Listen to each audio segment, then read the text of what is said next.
Okay, let's get started. Just raise your glasses high. This one's sweet. Turtle Time has officially been pardoned. What were we in trouble for? It's a preemptive pardon. Oh, good. Forever. Anything now. President Biden, on his way out the door, he said anything libelous or scandalous that Turtle Time says, we are pardoned indefinitely. Us and Fauci. Fauci. I think Biden's one of his wonderful brothers, and then a couple other people, and then Turtle Time was the only independent podcast because he said that it was a nod to free speech. Fair and balanced. Fair and balanced. And it's just amazing. Now there's no retribution that anyone could seek for anything that you and I have said, possibly that they could sue for. You and I, we're in the clear. I like that. So starting, this is episode January 21st. Starting now, Turtle Time is allowed to be as libelous, inflammatory, divisive, and spewed. Who should we talk about first? Let's talk about Craig. No, we can talk about, anybody in the world. So I thought that was nice of him. And, if you want to see the full list of pardons, Turtle Time, you'll see it's buried in there. But I thought that was a nice start to the year. That's nice. This is not related, but I just wanted to say that speaking of saying whatever you want, regardless of anything, I saw that Nick Viall, I just saw a quote on like Instagram or something that he was like, I interviewed Justin Baldoni and I knew he wasn't who he made himself out to be. I was like, okay. He's got his finger in every pie, Nick It's Viall. ridiculous. Well, I have that same sense about Justin Baldoni. Sure. I don't know how deep we want to get into that. I'm just I'm buckling up for the ride. I don't care, obviously about either of them. I don't like either. Well, I don't have any affinity. Lose. Yeah, I don't have any affinity for either of them, but they're really casting like an avalanche down to where I will never know at all one thing that either of them did to each other. You know what I mean? It's kind of too much. It seems to be a foolish endeavor on both ends. I think they gotta just say we did it. We sued each other enough. It negates both. Right. Yeah, I mean, it puts a stink on them for sure. A stink on Baldoni. Both of them. Yeah. Oh, yeah. Total big stink cloud over both of them. I was thinking that my instinct is that Baldoni seems, this is like, we don't just base things off not knowing information. We have a pardon. Oh, right. That's why but Baldoni's litigious. Oh, right. We can do whatever the hell we want. Oh, shit. Turtle Time taken down for $400 million. Oh, my God. I would say, he'd barely get anything. I told you already what I think about Ryan Reynolds. I think that household stinks. I think that probably some foul shit happened on that set for sure, but I think some of the texts, I'm like, I don't want to know you people. Right. To me, though, not knowing anything and not having a hatred towards Blake Lively and Ryan Reynolds, I don't think about them, but I don't find them to be too disagreeable. I think Baldoni, in any normal circumstances, he'd probably be the one that I would be put off by, just because he cast himself in that movie. And he directed it, and he's like supposed to be a neurosurgeon in it. And I was just like, you got to direct this, and you were like, the best person for this role is me. That's what they always do. That's like Ben Affleck, like doing pull-ups shirtless in Argo. And but it's no an offense, age old. No offense to Baldoni though, but I think that people want to see Ben Affleck in a starring role sometimes. I felt like he sort of co-opted the film. No, is it good? Tell me about it. Is he good in it? I mean, it's the grand joke of it all is that it's like a very mid movie. Yeah, I didn't understand why he was like directing it and in charge of the property. And he bought it. He bought it. He got the rights. So he just made a bunch of money. So he has a bunch of money from working on this. He made a fuck ton of money off of it because it made like $350 million. Well, how did he make the money to get the buy rights? Well, I don't think they were that crazy at the time because he bought them so long ago. Oh, he did? I think he was an early. I think so. Colleen Hoover adopter? I guess so. Okay. But yeah, I was reading the text about how there's like a little back and forth where she says something like, because I guess apparently like Ryan Reynolds and Taylor Swift were giving notes on the movie at one point. Wow. And they're going back and forth, and he's like, I love what you did with this scene. I would have said that even without Taylor and Ryan or something like that, like winky. And then she does this whole diatribe, and then she goes, I am the mother of dragons, and I have all these little dragons that protect me, and you shall honor my dragons. Oh, like Stassi a It little was like bit. Psycho. Oh, but any message out of context sometimes sounds bad. No. What? I read the whole thing. Oh, really? It's So like she sounded pages. worse? So she sounded worse? In that instance, I was like, she implied that Taylor Swift comes to her for creative advice. I'm just like, why is Taylor Swift involved in this? Because they're best friends. It's gross. I hate it. Get her out. Okay. Come after me. It's so stupid of me to be like not knowing anything and just thinking that Justin Baldoni probably sucks. But Are you like, am I getting calls from Spencer and Brock being like, I think you should change the intro? I'd be like, who the fuck are you? that's what it's about. No, I'm just like, why are best friends and husbands giving creative input on your own project that they have no credit on? Right. That's not normal or professional. So, okay. So Blake Lively, she was like, okay, this guy obviously sucks at acting and he cast himself in this and this doesn't make any sense. Pot calling the kettle. Right. They're both badly cast. Like Blake Lively is not anyone's favorite actor either. But Doomed. But I was just imagining whatever. I'll know more. But for now, I trust you. I expect you to read 137 pages by next week. I trust you. I'm just glad. Mainly, this was an exercise in free speech, and I'm glad that you and I were able to. The moral of the story is never do anything where you will end up in discovery where your text will be read publicly. Right. Because there's nothing worse than that. Right. Yeah, right. And that kind of brings us to, what we're about to discuss today in a way. If you're Smile, thinking you're about being recorded. and those text messages being brought up to yes. the forefront. Yeah. Okay, well, Justin Baldoni, I'm glad we scratched the surface on that. Case closed. You're both wrong, Blake. I think Ryan. they're both demons. Ryan Reynolds scares me very much. I think that they run an evil enterprise. I think Taylor Swift is like the third part of a triangle of an evil. Like, I think she thinks she's Taylor Swift because she's friends with Taylor Swift. Totally. And like wants to run the world the way Taylor Swift does. And I'm like, but you're Blake Lively.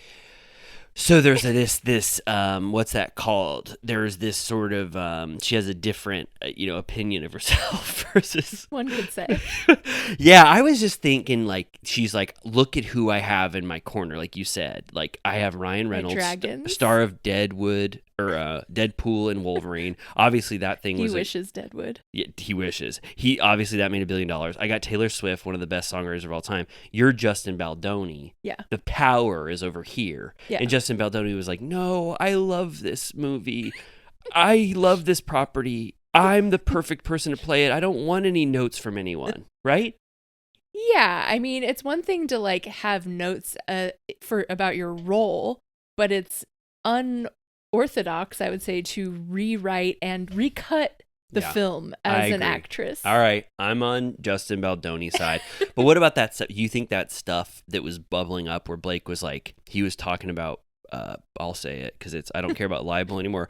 They're like, he's talking about pornos with me and stuff. Well, what about that? The porn was a birth video. Oh. I think it was like the producer, like, I mean, maybe still inappropriate, but I would like, it was regarding a birth scene and they were referencing a birth video of their wife. Which one could say Blake Lively has personally given birth. So I don't know if she needs to see your birth video, but she referenced it as pornography when it in fact was a woman giving birth. So the person like me, the idiot who just reads porno-filled sex set, when you hear the truth, it's not like that.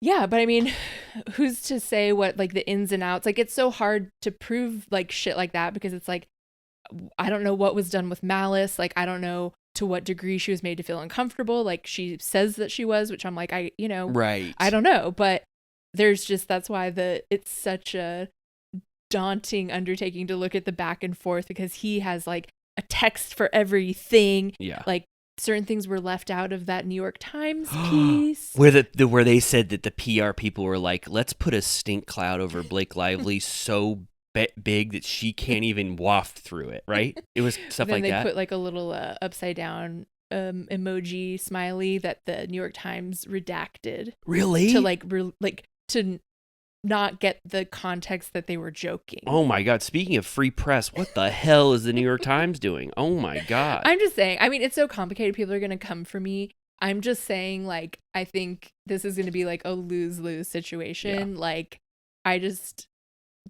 the Lively Reynolds household frightens me. I understand. And I've already said that before any of this. You're not alone. You're not alone. I know people personally, even in my direct life, that also feel the exact same way as you. I just try to think about it, because I don't know anything. But I think that both of you, Blake and Justin, call it a wash. Yeah. Call off your dogs. Move on. And then each of you say you're sorry to each other. Justin, for whatever infraction you made on set, for casting yourself in that movie. And then Blake, you say, I shouldn't have gone outside people. Even though I have powerful people in my life, they should not have anything to do with your production. This was a wonderful passion project of yours, and I was lucky to be in it, right? They should have hired Hub House PR. She would probably, which one would she prefer to be on? Probably both. She would definitely be the, like, wear your florals, ladies. Like, she would be part of that. What does that mean? Sorry, I'm so deep. I'm like, don't you know about this? Part of the beef was that I think Blake got embarrassed because she got publicly shamed for treating the movie like a rom-com in the marketing. Like, there's like a video of her going like, gather your girlfriends and wear your florals to go see this movie about domestic violence. I see. And Baldoni, because he has like that good guys or whatever you want to call it, like his outward facing persona is that he's like, all he cares about is the severity of the subject matter. And that's why he works so hard to make this movie, is because it's about domestic violence, which he cares very much about. This is what he says.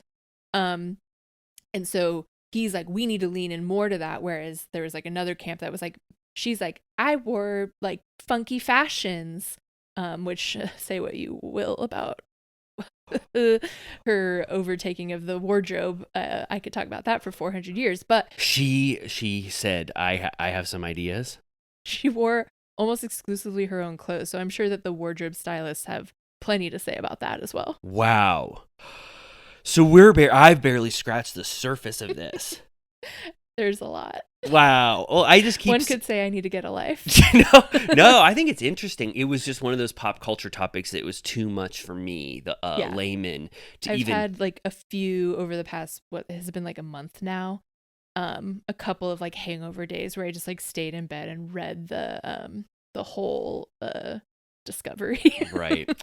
All right. Well, I know you two will work it out, Justin and Blake. I'm so sorry that you're starting your year like this, the LA fires and then that kind of shit. But we'll get to the root of that for sure. Don't you think? Yeah.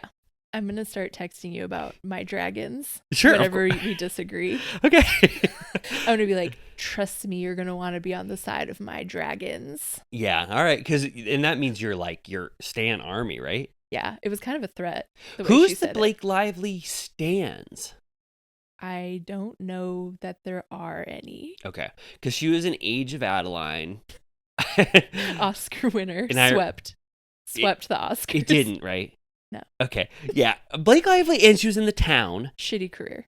And my wife told me, Megan, not to call her out, but she said that Blake Lively, they keep showing this isolated scene of Blake Lively where she's supposed to like be waking up from bed and she was going like, and doing the white eyes, and like it was like she has like a crazy towny accent in that. Yeah. And if you guys are gossip hounds like me, everyone knows that she had some leaked photos that everyone presumes were for the director of that movie.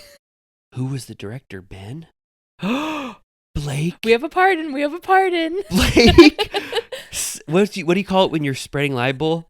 Allegedly sent nude photographs of herself to the married Ben Affleck. Ben. And he was married to Oh my God. Well, Because wow. she had her, I feel gross now because I think that I don't remember if it was during what did they call that? Like nude apocalypse or whatever, remember? Nude apocalypse. Of course I remember. I wasn't firsthand at all experiencing it, but it was when a bunch of iCloud, I forget, it was like right when Steve Jobs died, the passwords lapsed for iCloud, and like Jennifer Lawrence. Yeah, there was like a lot of, that was horrible. So I don't remember. Oh, that's when they came from that? I don't remember. Okay. It might have been though, because timing wise, I think that would make kind of sense. But speaking of stuff you don't want to be released off your phone. Oh my God. People be careful with your phones. I know. I've been so frivolous before with the stuff I've done on my phone, but never again. But except now it's kind of like, pardon. Are we going to get canceled today? Is today the day? No, you think the pardon consists of us as individuals or just what we say on Turtle Time? Entity. Yeah. Can the pardon also include like social safety? Like not legal. I'm not as concerned about legal as I am getting dragged online. Uncancelable. Of course. Yeah. When people say, I want to cancel someone, ask yourself, do they have a presidential pardon?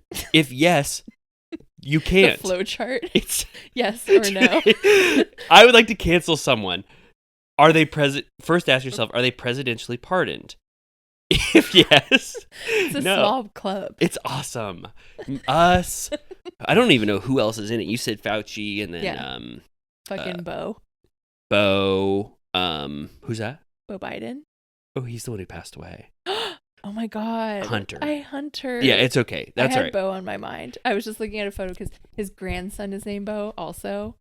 Oh, yeah. And I was just looking at a photo of him like holding Bo. Oh, that's okay. Hunter won't. Nobody. Hunter is cool. Of course, nobody will mind. But anyway, we're in this elite league. We can say whatever we want now. That's great. The only other news I had was there were photos of TMZ, from TMZ, where Ally Lewber was taking a bunch of her boxes of shit out of James Kennedy's house, even more than what she initially did. Yeah. And TMZ wrote, well, is this okay to segue to this? Yeah. Let me redeem myself when I say that he's a piece of shit. Right. Yo, who?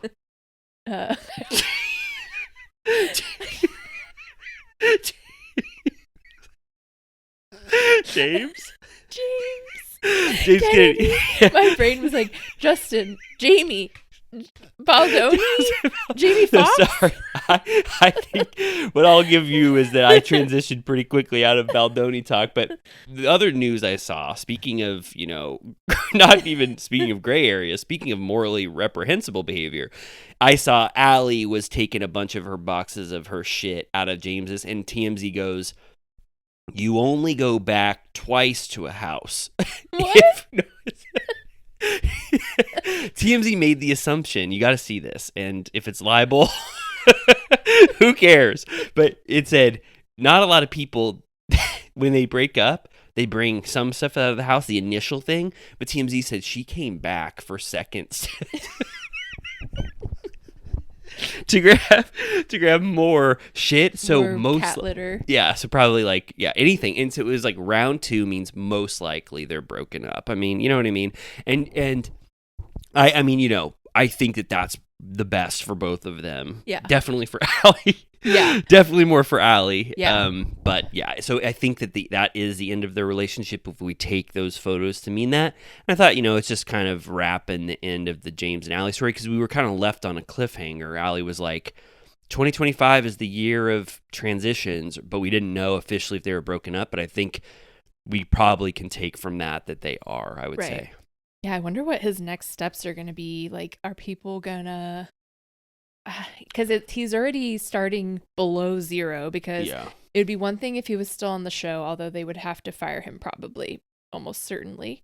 Oh, yeah. But without the show and with this black mark against him, like literally what is he going to do? I don't know. I was kind of offended by some of his next steps when he just like posted him with what's his dog's name? Hippie. All right, like he just posted a photo of him smiling with Hippie, and I was like, that's not gonna work anymore. Yeah. Like no more. Yeah. Like you've used Hippie as a scapegoat Yeah. to make you look like you're the most endearing man in the world. I don't need to see another photo of you with hippie. That's not admonishing or what's that called? That's not providing you with any like rehabilitation. And then the next one was a bunch of the chips of him going to AA. And it's like a bunch of chips. I'm like, that's great, but neither of these things has focused on what actually happened. Like, yeah, he has to do full Habitat for Humanity and just only work on helping people recover from the fires. It's the only way.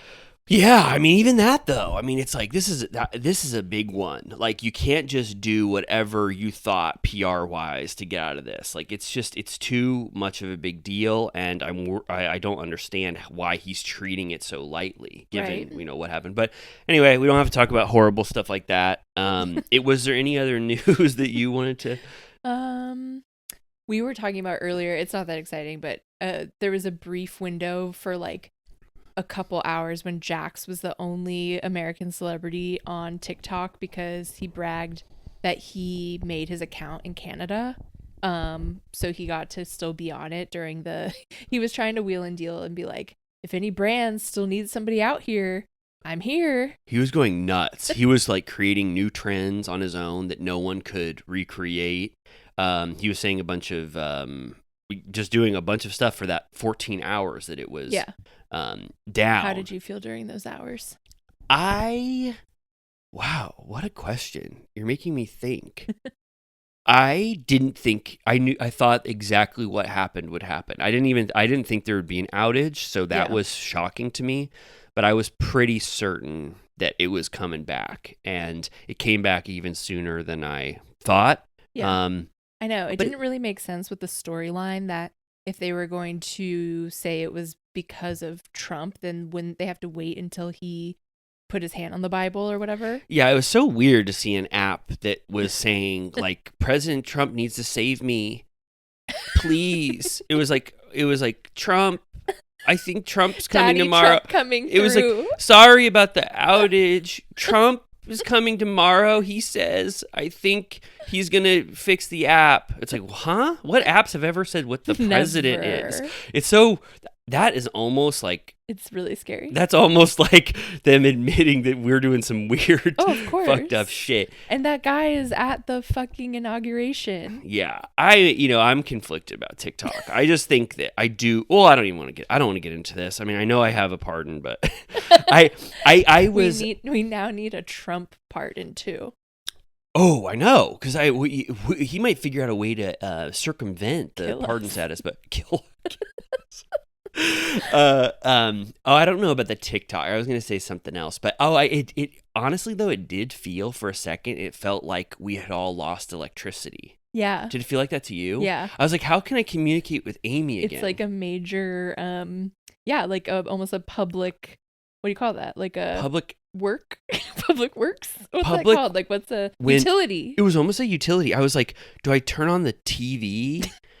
And I was like, I have VHS tapes, and I don't even use TikTok that much. I post a lot of stuff, but but I really felt the absence. I was like, whoa. And then Megan was just like constantly looking at the app every 5 minutes, and she was one of the first people to see that it came back on. Yeah, and it goes, thank you, due to President Trump's work. He wasn't even president yet. They're using flattery. Yeah. They're using a little bit of flattery. Whoever the ByteDance CEO, he goes, if we put Trump's name over all this and give him credit, he's going to want to save us, and then we get to come back into the homes that we love. Yeah. I would have liked maybe a weekend off. Like, I was literally like about to pick up a book, and then they're like, it's back. And I was like, never mind. Oh my God. What? Fuck this book. What book? Intermezzo. Oh, Sally Rooney. I'm never going to read it.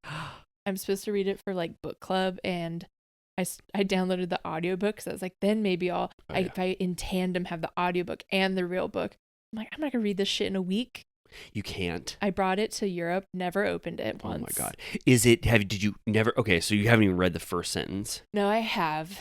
I think I've read like 2 chapters. Is it a slog?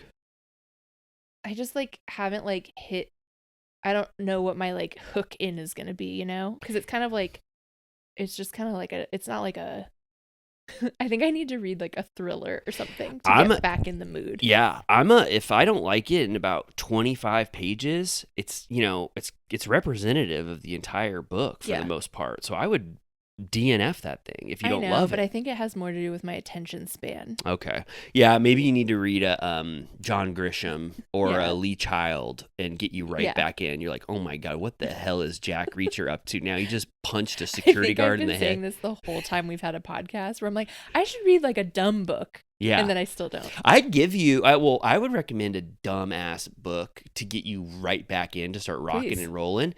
I've been reading so much. Good. More than to make up for you. Good. So anyway. The mind meld. Yeah. It's like, it's so annoying. I found, I think I found like a old like notes app notes app list from like 2019. And I read like, I don't know, like 20 books that year or something like that. And I'm like, what happened? Holy shit. Maybe, yeah. It's just that you're not deriving pleasure or entertainment from books anymore. Or like, allowing yourself the time. It might be TikTok's fault, quite frankly. All right. Well, we'll see what's going to go on with TikTok. But, it was back. But people were saying it's bad. Like, people were saying it's like, it got shit. Like, what happened? I mean, the first video I saw opening it today was someone taking a Biden photo off the wall with like a chisel with happy music. So that's again, like, excuse me. So that's again catering. They're like trying to say it was like macho man. Oh my gosh! All right, well we'll see what goes on with TikTok. Was there any other news? It's really just been the world on fire. Yeah. Trump, new president. Yeah. TikTok down. Yeah, it's been weird. Horrible year. I saw that Ariana was volunteering at like a horse stable or something which was very sweet. Oh, that's so good. All right, well, shout out to Ariana. Thank you for doing a lot of work. A lot of other Bravo celebrities have been doing a lot of work too. Yes. Sandoval we talked about. Did we talk about that last week? Yes, we did. Sandoval, Ariana, I think those are the only two. I saw Kyle Richards posted some shitty ass AI photo of like the Hollywood sign or something. I was like, what is this now, honey? What did she say? What did you say? I love Hollywood? Yeah, it was like, I run this town. That's amazing. It said LA strong. Oh, was that AI? And I'm like, the AI you used to post that like burned more of LA down. That's true. Wow. Okay. All right. Well, good. Well, we, only 30 minutes of news. Not too bad.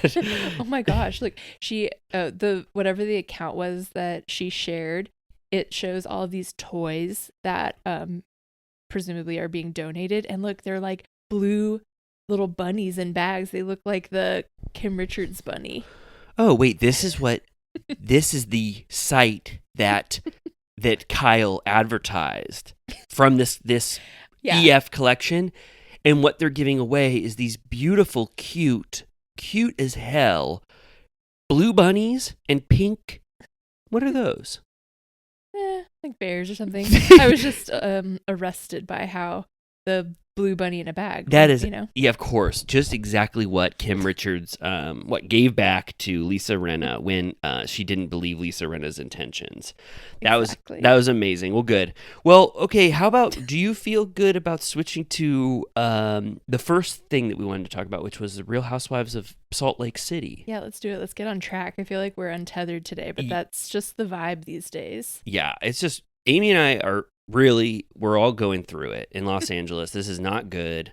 Things seem bad. Wind blowing outside. It's freaking us out. Ash is covering my entire house. It's absolutely awful, but we're going to try to have fun. And speaking of fun, you can't spell fun. Well, you probably could, but Salt Lake City was absolutely fun. And we didn't talk about the recording episode called Smile, You're being recorded. So we'll add some of the context of that, talk about that briefly, and then get into Salt Lake City, the finale. And you and I have not talked about the finale. I can't wait to see what the hell you thought of it. But first, just for some relevance, context. So last week's episode was called Smile, You're Being Recorded.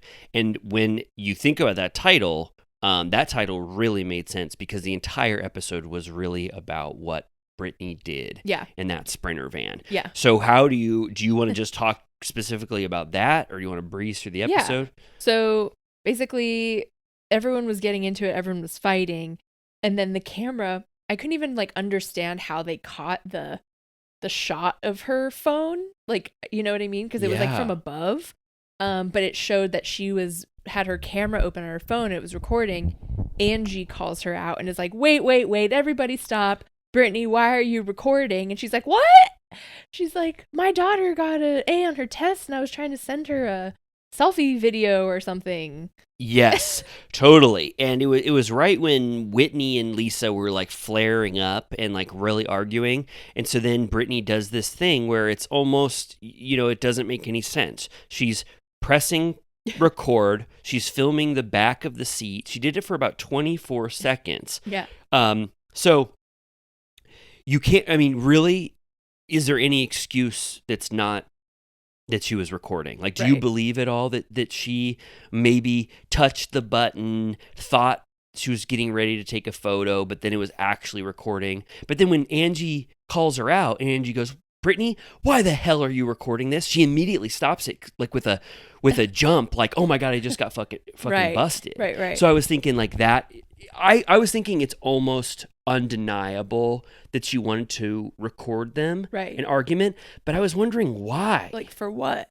Like the only thing, okay, so let's go through the tiers of how bad it could have been if we assume that she was doing, like, actually recording, which I think she was. It was too long to not be on her phone and be filming the back, and she was also like looking at them while she was doing it, Yeah. But it was either to send to Jared, to say, full Jared, reality Von Tease. Well, send to Jared. I was thinking less nefarious first. Like, look at what I'm dealing with, kind of a Jared, thing. You gotta hear what they're arguing about. Ignore the back of this seat. Listen to what they're yelling at. But like Lisa and Whitney had been fighting a lot, and this was not like a new thing to fight about. Yeah. So it's like, I don't know what about this argument you'd want to send out. Another, charitable interpretation is that she has friends and she loves being on Salt Lake City, and she wanted to just send like, oh my God, you'll never believe what I'm doing. I'm having the time of my life. Yeah. Like, listen to what they're fighting about. So those are like charitable, even though they're very bad. And then the worst is that she would wanting to sell the stories that were going to come out from this season to someone. Right. So where do you fall? What do you think? I don't know. I feel like I don't think she wants to blow her spot. So I would be surprised if she was doing a full wheel and deal of like blogger type thing. Cause I'm like, obviously that comes back to you, right? Like, yeah. And also it'd be like, yeah, Whitney and Lisa are fighting. Okay. Like they weren't even at a scandalous part. Well, Whitney did drop a C-bomb on Lisa, I think right around that time. Okay. But anyway, I was just like, I don't know what Brittany was trying to do, but then she does have so many excuses for what she was trying to do. Contradictory. She said 100% Olivia math test, so I wanted to give her the peace sign. Good job.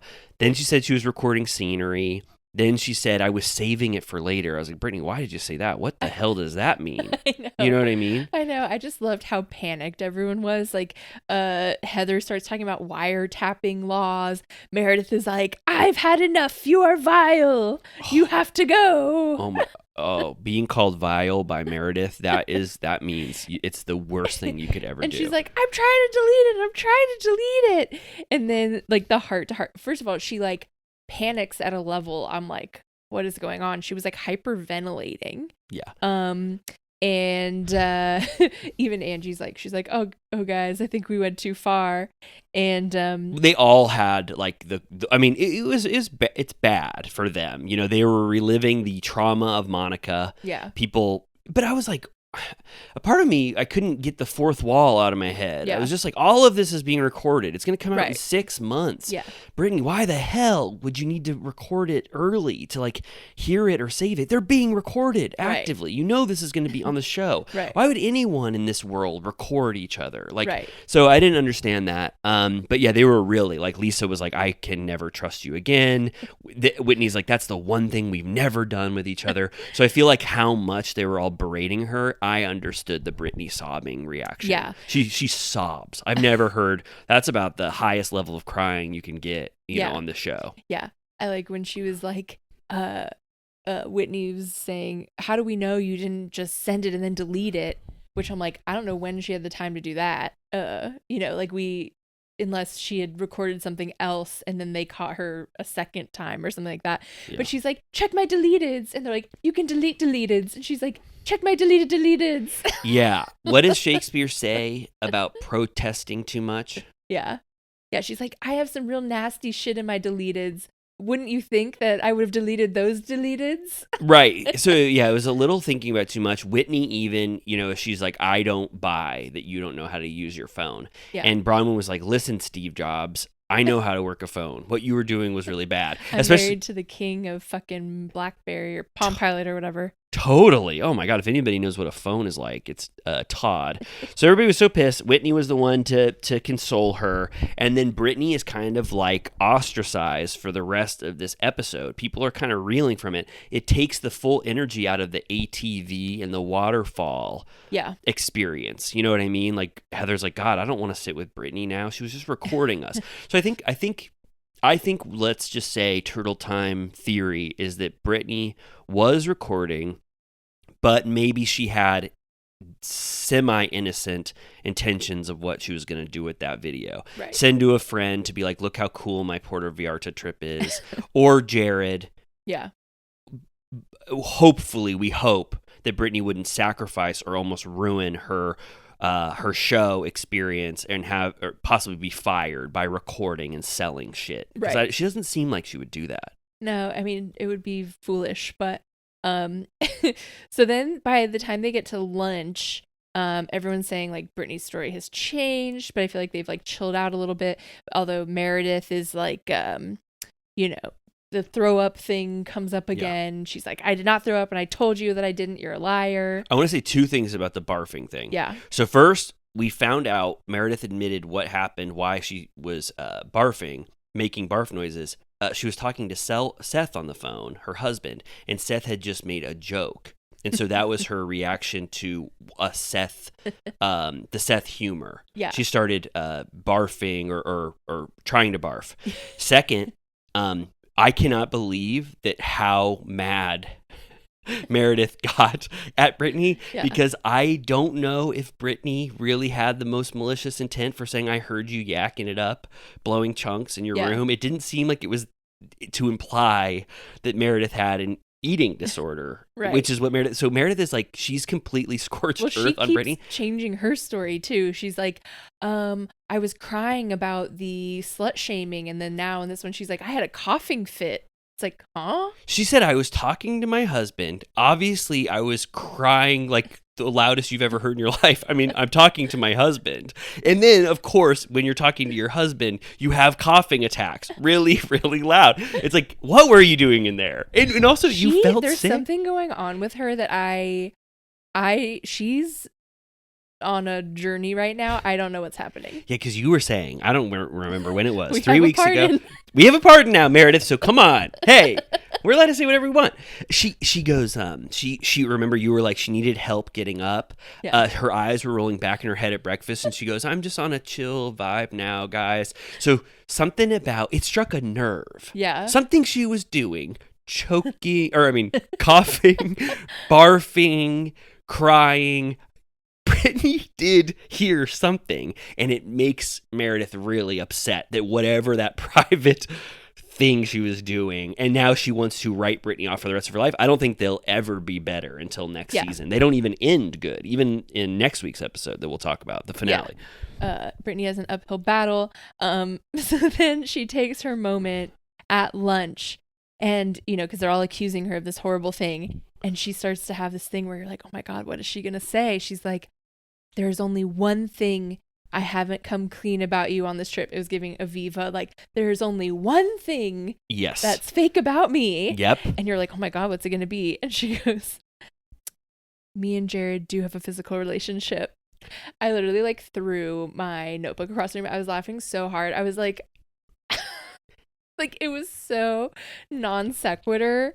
Like, it ends up turning into like a meaningful moment amongst almost all of them, and it's nice. But like not having any clue that that's what she was gonna say was so golden. Yeah, it was so funny. It was so great. Everyone has the best reactions in the world. They were like, we obviously know that. Like Mary's like, what are you talking about? Are you okay? We know it's, and also just we know that absolutely Jared and Brittany are most likely making love to each other. There was like, remember the crotchless underwear stuff that was going on? Yeah. Jared bought me these or whatever. Yeah. Like, so anyway, yeah, it just is kind of laughable that she thought that was the most revealing moment. And then she says, but me saying that will change my life forever. And then her and Heather have this bonding moment because in the Mormon religion, they don't want you to have sex with Jared Osmond early. Right. You know what I mean? Any of the Osmond boys. So it was revealing that she had premarital sex with someone. And then Heather, that's when Heather's great, friendship capacity. She's like, I understand what you're saying. I'll give you this bone that you wanted. I'll pretend that what you said was really meaningful. And then everybody kind of rallies around and goes, okay, that was a big deal. And then, but Mary was so funny. She was like, are you just sitting there quiet because you were recording all of us? I was like, that's so funny that Mary just kept bringing it up. Like never wanted to let it go. She won't forget. But yeah, Heather cries about the Mormon stuff. Then Bronwyn gets very emotional about, how her life was ruined by being pregnant in the Mormon church.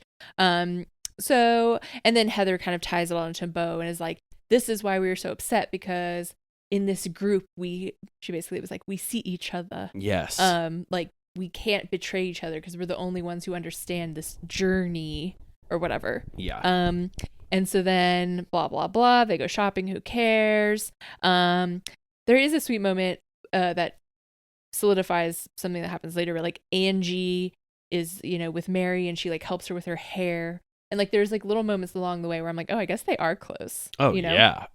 Mary and Angie. Yeah. Yeah. There was a kind of a funny moment where Meredith goes full blown, like the conversation or whatever, where she's in her hotel room. That was funny. And she's like, I think it's kind of like total paranoid brain. Mm-hmm. She's like, I think there's no way that you could have heard me barfing because of how my barf sounded when I was doing it, unless Brittany planted a recording device in my room.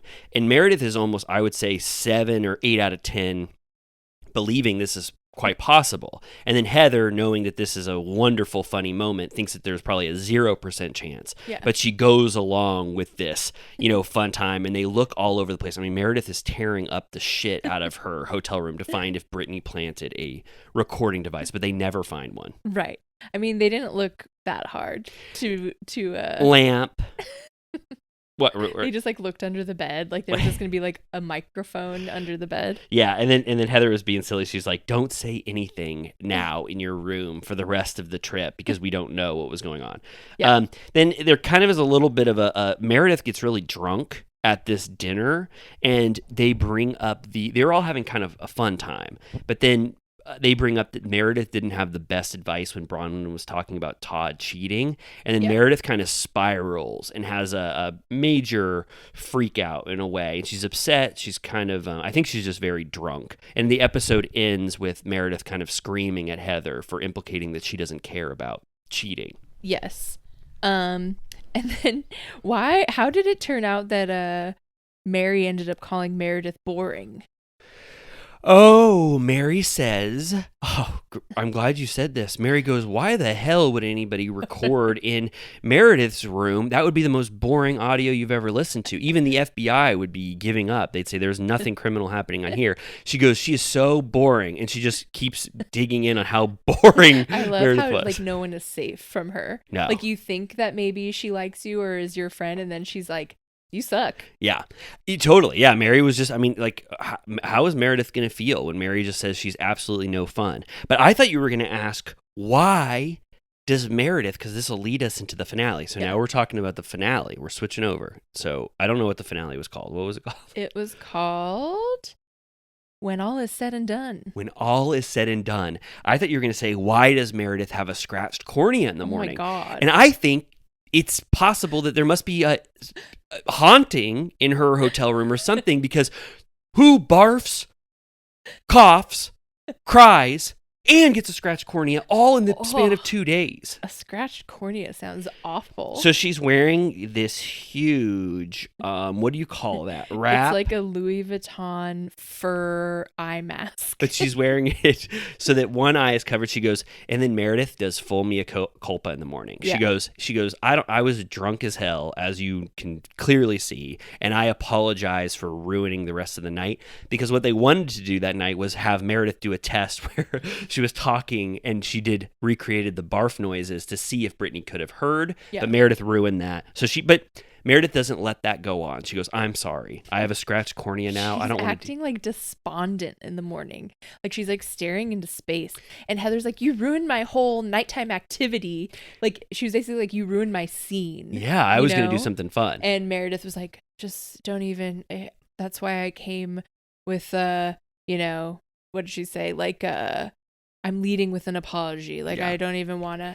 I was just like, she looks like something's off. So what do you think? I mean, now that we have sort of absolute, carte blanche, what do you think?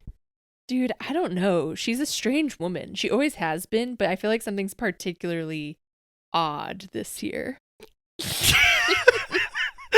Meredith, please let us know.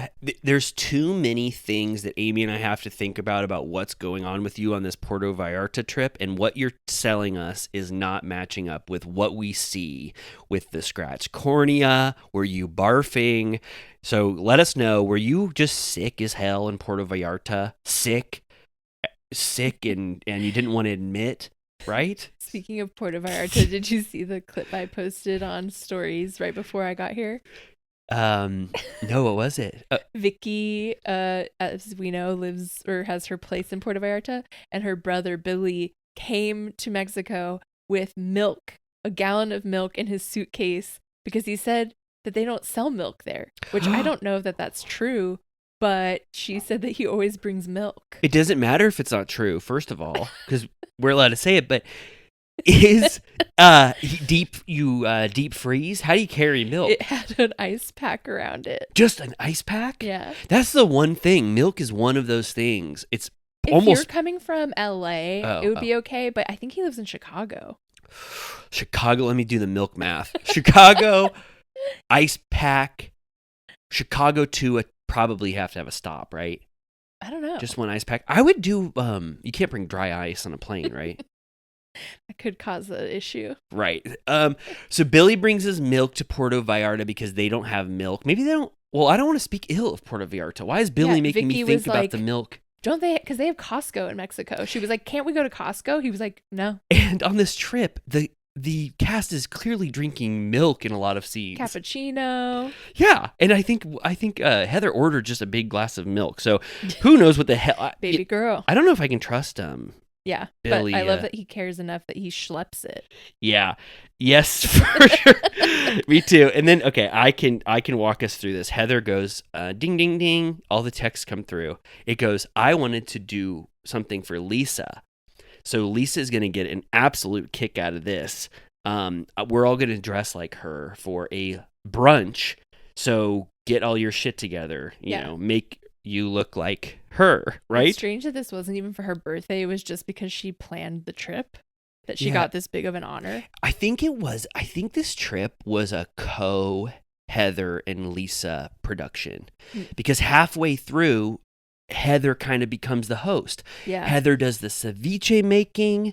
Heather does, as much as someone does plan these trips, that's not a producer, but it kind of became like Heather's trip at a certain point. So I don't know what that was about, but it leads to a wonderful moment because they all gather around looking like Lisa. I was like,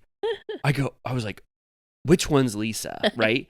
Yeah. Angie, Whitney. I like that even the women that already have hair like hers wore a wig anyways. I like it too. And I like that two people that hate Lisa's guts have to dress like her. Yeah. Whitney. And Bronwyn doesn't hate her guts. Whitney doesn't keep up the guys for very long. No, she doesn't. And then I love this Lisa moment. Lisa comes in and she's going, I'm so sorry I'm late. Oh my gosh, you all look incredible. And then she stops herself halfway through and she's legitimately stunned to see what the hell these other cast members look like, looking like her. She loves it. She loves it. Who did the best, do you think? I'm trying to picture. I feel like Angie just wore Angie glasses. I think Whitney did the best. You do. With the tags? Well, because that ended up being sort of a mean joke. Like she put effort in. Yeah, because I saw in Whitney's outfit the most Lisa outfit. I don't know anything about outfits. We've talked about this. Yeah. Well, Lisa was pissed because it was like seasons old. But Lisa does wear pants that are a little bigger with sort of shirts that are smaller. And so I got that from Whitney. No, you know what I'm talking about? She wears... Okay, well, anyway, I thought that Whitney embodied Lisa's... Stylist. I would love to. Lisa's style a little bit more. And everybody else, you kind of have just the... They had the whiff of Lisa. It was really just the wig and the glasses for most people. But Lisa is stunned. She can't believe that... Oh, what I wanted to say about Meredith... Maybe I shouldn't go back. I did want to say that one thing that is happening to Meredith is I think that Meredith feels like she's Lisa this season, where everyone is coming for her, when in fact people are giving Meredith like maybe a 1 out of 10 out of their energy, but she's fed up with it. But in reality, Lisa is the one who's been getting 10 out of 10 raised towards her. And Meredith is basically almost like pretending in a way that she's been the source of wrath and rumors from everyone, when in fact that is totally Lisa. I just wanted to make that note. I feel like I'm preemptively annoyed with her because a clip from the reunion, she gets up and threatens to leave. Meredith? Yeah. And I'm like, I feel like she's been doing that all season. And I'm like, if you can't take the heat, get the frick out of here. Yeah, they haven't really been fucking with Meredith. Besides the accusation that she barfed, I feel like everyone has been like laying off Meredith. Yeah. Like, so anyway, I just wanted to, I mean, that shows you the difference of how a cast member can be treated. Meredith feels like she's getting the brunt of everything, but in fact, it's Lisa. But Lisa likes this respite from all of the turmoil. They get to the restaurant, and Lisa goes, she goes, "I've got a reservation for 8 Lisas." Do you remember that part? Yeah. I felt really bad for the waiter.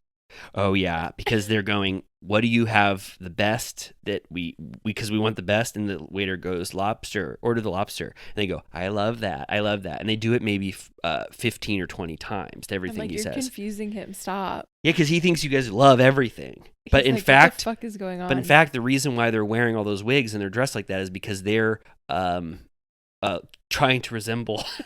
He's like, "Oh, Lisa Barlow." He's like, "Baby gorgeous." He didn't understand it all. And then Heather goes, Heather said, "I want to play a game," basically. And she goes, "Let's all do impressions of Lisa." And I have to say, I think every impression was bad. Lazy. It was like selfie. It was like, But Brittany wanted to butter up Lisa. She goes, "Look at me. I'm Lisa. I have the perfect body, the perfect husband, and the perfect life." It's like, wow. She just wanted to say, Lisa's like, "I love that." Yeah. And then Whitney's like, "Look at me in my outfit. I keep all the tags on because I'm a cheap slut who returns clothes after I buy them." And she's like, "Oh." And Lisa goes, "I don't love that. You're not me. Take that goddamn wig off your head. You will never be someone like me." That she was so like as if it was a true representation of her. Like, "I don't want any tie between us. Get that wig off your fucking head." She goes, "Get that wig off your head." She goes, "If you saw my closet, there's 2 of them, and they're bursting with every single outfit I've ever owned. I've never returned one thing to any store." You know what I mean? Yeah. And Whitney's like, "Well, I think you're fake." Yeah. And she goes, she says, "You always make things all about you." And Lisa says, "You make things all about me. You talk about my businesses, my husband." Whitney goes, "You do that to me." Lisa goes, "I have the proof. Where's your proof? Your gut is off. It's absolutely leaking. Go up to your room and take a probiotic." Oh, damn. What is gut? Meaning your gut is off? Intuition? Your gut feeling. And Whitney starts getting pissed. They show while they're fighting back and forth and slinging F-bombs, because this was the uncut version. We got to hear all of the slurs. And there was a man covering his 4-year-old daughter's ears. And everyone at the table next to them is just looking and laughing. I'm like, oh, what I would give to sit across from something like this. Could you imagine you see everyone dressed up like Lisa Barlow and you're like, they're fighting with each other? Families they cut to look like people we would know. It was I don't know if it was a couple and the parents or something, but it was a cool couple wearing trucker hats that had tattoos or something. And I was like, you just know they told like everybody they know about this. Guess what? I saw the coolest thing of my life. The cast of Salt Lake City was filming next to me. They were all dressed like Lisa, and they were screaming at the top of their lungs. She goes, take that wig off your fucking head. You'll never be like me. Whitney goes, I don't want to be like you. You're a miserable, horrible, shitty person, or whatever the hell she says. Yeah, and then she goes, shut the fuck up and listen to me. And Lisa lunges to take the wig off. Like, she's really like, that wig means me. That wig is me. You're acting so far from me. Take it off your head right now. Whitney's like, you do all the same things to me. Lisa goes, go get your proof, and then I'm going to fucking sue you and take your fucking new house. And those fucks, I was like, oh my God, I forgot how uncensored she hit. said, I'm going to sue the fuck out of you. I love it hearing those fucks. They're so pissed, everything. Brittany, then the ire, they kind of have their fight, right? It's pretty bad. But then it devolves because Brittany says, she kind of goes, she's buttering up Lisa again. She goes, I don't know why anybody would ever say anything wrong about you. You're one of the best people I've ever met in my life. Don't think about me recording stuff. And then Mary goes, you're just saying all that shit because you were completely busted. It devolves. Brittany gets really upset because Meredith goes, you're so fucking vile that you're not a person that I ever want to be around in my life. And that makes Brittany say, check, please. Yeah. Well, Brittany also accuses Mary of having been recording. Oh, right. And Mary goes, what the hell are you talking about? I don't record shit like that. This is a pivotal moment because Brittany leaves. She goes, no one loves me. Heather goes, I love you, but I'm not going to get up from my meal. Angie goes, I guess I'll go. Yeah. Angie goes. And then this is when I was like, what the hell's happening? Because Mary goes, why the hell is Angie running after Brittany? That makes no sense to me at all. She gets really upset. And I was like, I don't understand this. At first, I did not understand why Mary was getting so upset that Angie ran after Brittany. But it becomes a very pivotal issue as we go forward. Yeah. She's basically like, don't run after people that don't like me. Which, we get more in that later. The groups go into two different activities. There's horseback riding and there's cooking class. It's kind of shit. Yeah, it sucked. But it seemed like all the horses wanted out. Yeah, I did like the moment where Heather was like, "We call Angie Chiche Ronies," and then Angie goes, "I thought it was nice. I didn't know what Chiche Ronies meant. I thought it was tits." It's pork rinds. Oh, it is? Yeah. Okay, I didn't know that. The horses are absolutely, I would say 4 of the worst horses you can ever get. It was like Luann on the camel. Totally. One of those horses was almost trying to pull a full-blown Luann on a camel. One was going around in circles trying to bite its tail. It's like, what the hell are you doing? One was going too slow, and Meredith goes, this is just like my personality, slow as hell. And then right when she said that, it, as my grandma would say, dropped a rose. Really? You never told me your grandma says that euphemism? Yeah. We never talked about it. Yeah. Wow, that's so much better. Yeah, it drops a rose on the beach. Then another horse goes, bucks up on its hind legs and goes and starts neighing uncontrollably. And then I forget what the 4th one did. Just bad stuff. Also, Mary was like, if you fall off a horse, you'll never be the same. She goes, it'll be a permanent defect within you, so I would never do that. Then they go, okay, those 2 activities were pure shit. Guys, let's go to dinner. Yes. And then when I look at, the timestamp, I was like, oh my God, this is the dinner. 45 minutes at this dinner. No wonder this thing was extended. Yeah. They get to the dinner. At a luxury theme park. That's what it was? Yeah. Oh, I kept just taking everything for granted, what it looked like. Yeah, it was a preview. It's not even open yet. It was like, I don't know if it's adults only or what, but it's like I'm sure it's like built on sacred land or something, like all of those like places in Puerto Vallarta and places like that. I'm like, I don't want to know about what happened to build this here, but. Oh, so that was a sneak preview at a theme park that we could go to. So definitely tourism board. Yeah. Was like, look at this shit. Yeah. They're probably, I wonder how that works. I mean, I guess they're just like, we'll let you, because it wasn't the hotel, so it wasn't like I wasn't enticed by any of those rides. No. Were you? No. I didn't see one that I even. They're like, ooh, jellyfish droppers. What was that? Was one of them a ride of jellyfish? It looked like it was like a little thing that goes up and down, but maybe it was a jellyfish. There was huge cardboard cutout of an octopus where all 8 of its tentacles are little carts that you can sit in, and the octopus goes up and down with his arms. But who gives a shit about that, right? There's a ride at Knott's Berry Farm called Montezuma's Revenge. No, it's not. Really? I swear to God. Still? Yeah. That's so funny. Wow. Why? Well, that's interesting. It goes. You start.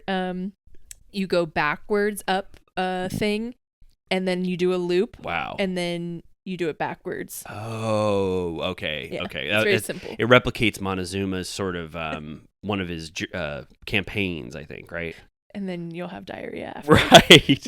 So then, okay, so so they go to dinner, they order a bunch of pizzas. Yeah, what the hell? It was like margarita pizza. I mean, I guess pepperoni. you're at a theme park. Who gives a shit? Yeah. And then Bronwyn goes, I have a toast. Amore, salud, pestadas y tiempo para gasterias. Do you remember what that means? Go on. Love, laugh. Live, laugh, love. Live, laugh, love till the day we all die. And everyone goes, oh, that's beautiful. That's amazing. And then this is one of my favorite moments now. This is one of my favorite moments of all time. Now do you want to know a good new phrase we can use? What? I was watching a Paul Mescal video, and he said, instead of saying cooking with gas, he said that Irish people say that you're sucking diesel. Really? Wow. Okay. So this is when I thought the scene started sucking diesel. Absolutely. Okay. So Angie goes, Mary, do you want a bite of my pizza? It's got caramelized onions on it. And Angie thinks at this point that nothing is wrong with Mary because you would never in a million years think that something was wrong. And Mary just reiterated on the beach to Lisa that she's done with Angie. She said it. She goes, I'm done with Angie. And everybody's like, they all think it's harsh, but they don't push back at all. But then anyway, Angie tries to give her a piece of caramelized pizza and Mary gives her the absolute dead silence, cold shoulder to where you could hear a little peep. It's so quiet. Yeah. Yeah. And she's like, you're being very quiet towards me. She's like, mm-hmm. And oh my God, if my friend was treating me like that, I would be so sad. And then Angie goes, you're being very quiet. What's going on? Mary goes, what do you think is going on? You ran around with Brittany, so you don't care at all how I feel towards Brittany. And then Angie, I will say within like 5 or 6 seconds, it dawns on Angie how important this is. She goes, I've spent months trying to gain your confidence. You said God brought us together. And then Mary says, I did believe that, but I can be wrong. And then Angie says, wrong about what? Because she's like, are you ending our friendship over this? She's like, I was wrong about you. Yeah, wrong about us. And then she goes, are you serious? And then Angie goes into full, I've never seen it. It felt very real to me. Mm-hmm. I don't know how it felt to you, but it felt like Angie in that moment understood exactly why Mary was feeling that way and wanted to do 100% damage control to make this better in the moment. And I don't know if you see that. We see a lot of reconciliations, but not like this, where it was like this touching, in my opinion. Yeah, she's like, give me your hand. She said, I love you. She's crying and she says, you've changed my life. And Mary's crying too. And I'm like, there must be like shit we haven't seen. Like maybe after cameras went down about like the Robert stuff, they had like major heart to heart because it's like, what? Like, this is crazy. And then it was like so beautiful and sweet. I swear I was getting chills, almost bordering on welling up with tears. She goes, I see you differently than everyone else does. I've gotten to know you in a different way, and I don't like that you're shutting me down like this. And Angie is almost crying. And then Mary says the most simple thing you could ever say that packs such a punch. She says, but you hurt me. Mm-hmm. And she's like, I told you everything. Yeah. Which I assume the group doesn't quite know what they're talking about at this point. I mean, they probably do, but they haven't talked about it. And then Mary starts sucking diesel. She reveals the traumatizing incidents in her life that led her to this. And I was like, oh my God, I've never had the carpet pulled under, a rug pulled out from under me, where I thought that Mary was just being very severe and harsh and writing someone off, like Angie didn't matter, to then being like, oh, I completely 100% understand where you're coming from. She talks about how both of her parents abandoned her, and her story with her dad was so sad. I was like, oh my God, I would be wrecked forever emotionally. Her dad said that he didn't like her as a person Yeah. when she was younger because she would speak up too much, and he left. Yeah. Yeah. And then, of course, Angie understands because her mom died at a young age and was like an alcoholic. So they probably, that's one of the things I assume they've bonded on. Yeah. And basically, Mary does sort of take ownership, being like, I have abandonment issues. So when stuff like that happens, I kind of freak out. And Angie's like, me too. And it's nice. Very nice. Angie says, I'm sorry that I made you feel that way. She goes, I love you and I want to be your friend forever. And then Mary just, completely softens towards Angie. Angie said the right things at the right time. She really, really put her full heart into trying to rectify her relationship with Mary. And that was what felt real to me, like a real true friendship that we're looking about. And then I love when Mary said, every time I hang up with you, I think about saying I love you, but I don't want to say it first to you. I was like, that is so sweet. Yeah. Like just a beautiful moment. Really one of the most touching Bravo moments I've seen in a long time. I'd have to think about all of them, but like that was like up there for me. Like, yeah, everyone at the table loved it. I feel like Brittany had to just eat shit because it was about the fact that she even supported Brittany at all. Yeah. And Brittany had to just be like, fine, okay. Heather goes, that was beautiful. Who else wants to talk? And Meredith goes, I loved this again. This was great too. Talk about sucking fucking diesel.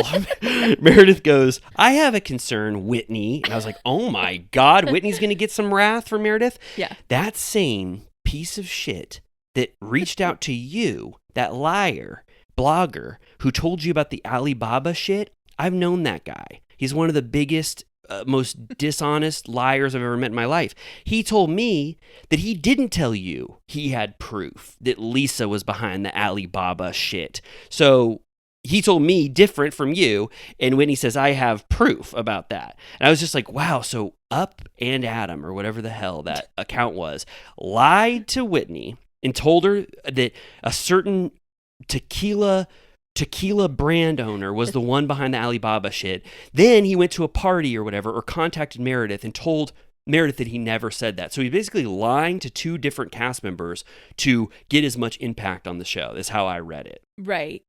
Yeah. And I liked more happens, but I love that Heather's like, it's embarrassing that either of you entertained this person. Yeah. She's basically like, this guy is a full-blown psycho and you guys should both change your number so he can never contact you again. Yeah. But yeah, so out of this, Whitney then goes, she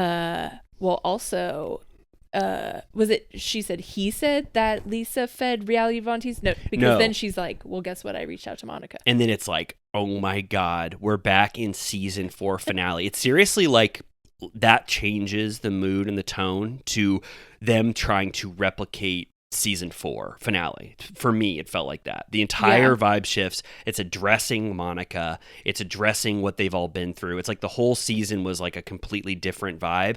And now, in a way, Heather is trying to recreate the impact of the season 4 finale. That's what it felt like to me. Yeah.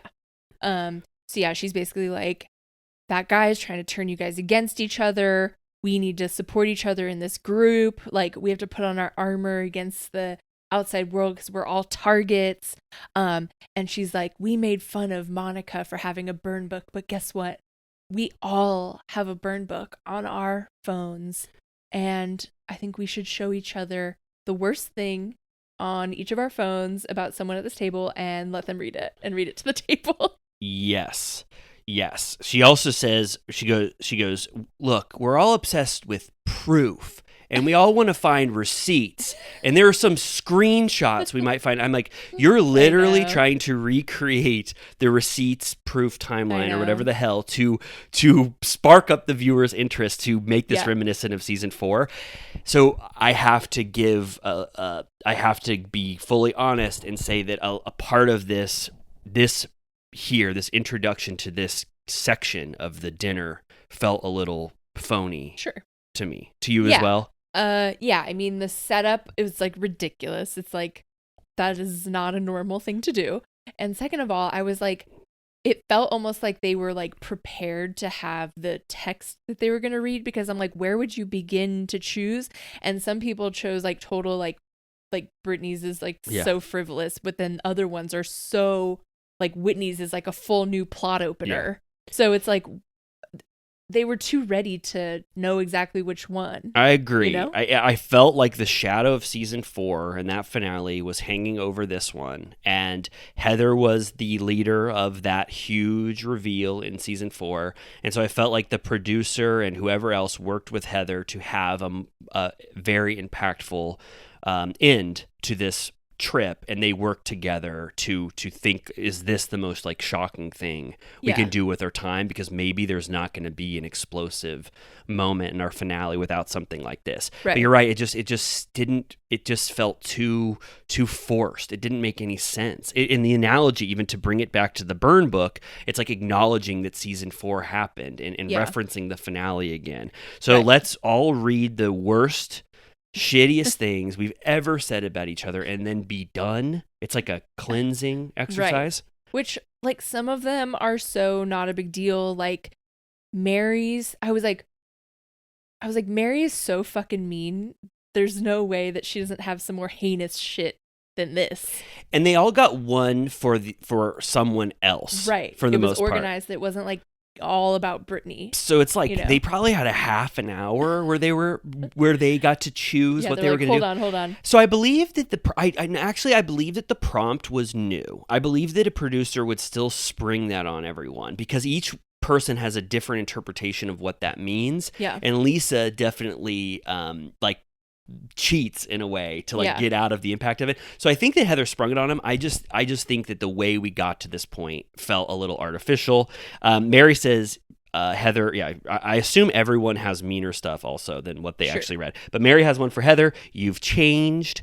You don't have the people standing behind you in your corner that have always been there anymore. You always treated me like an outsider. And Heather's crying as Mary. But hers, like, for considering that that's the same woman that called her inbred last season, hers is like so nice, because it's like, you let fame get to your head and you're not letting your greatest supporters, like me to this day. Right. And I'm like, since when do you talk like that? Yeah, and who did Mary text that to? Right. Maybe they let Mary write one text really quick. Shoot it off to the Jeremiah of Salt Lake or whatever. Brittany goes, I'll go next. Well, Heather has a moment, like, she goes, I lost so much when I changed my life, and I don't think I'm like that, but I fully respect, because Heather wants each of these to be a resolution. That's her game.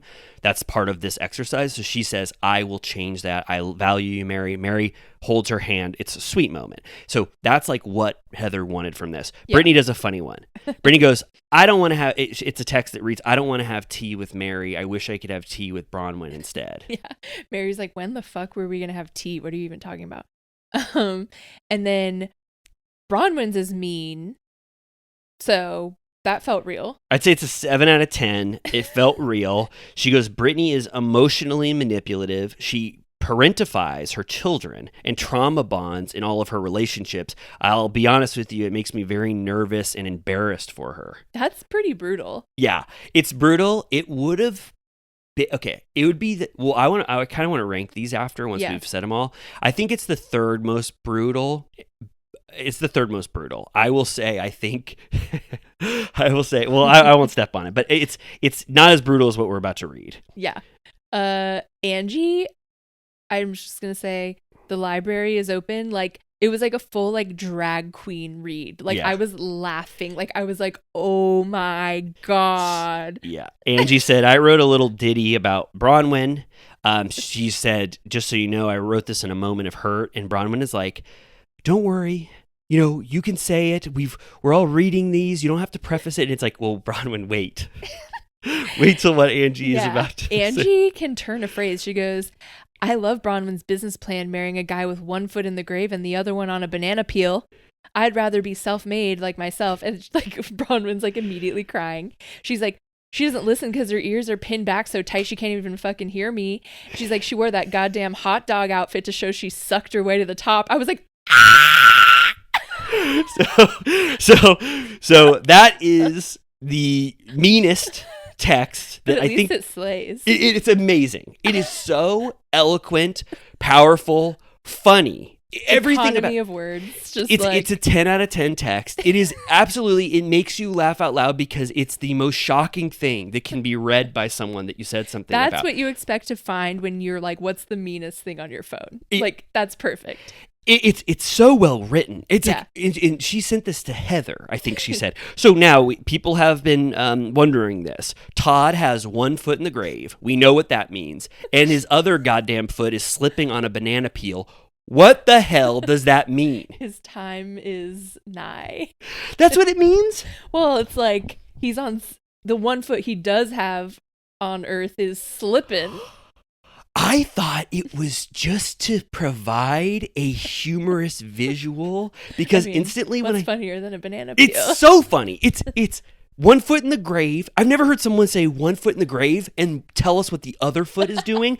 The fact that the other foot is a comical sight gag that, like, you imagine Todd, slipping, like falling on his ass off a banana peel. I was just like, that is the best way I've ever heard a text message start. You thought one foot was in the grave? Well, guess what the other one's doing? Slipping on a banana peel. Then it's also, I love the tone where it's like sort of nice. Like, I love that business plan. Like you said, she's nice, but she doesn't listen. Her ears are stitched down. Now that's a plastic surgery reference. Yeah.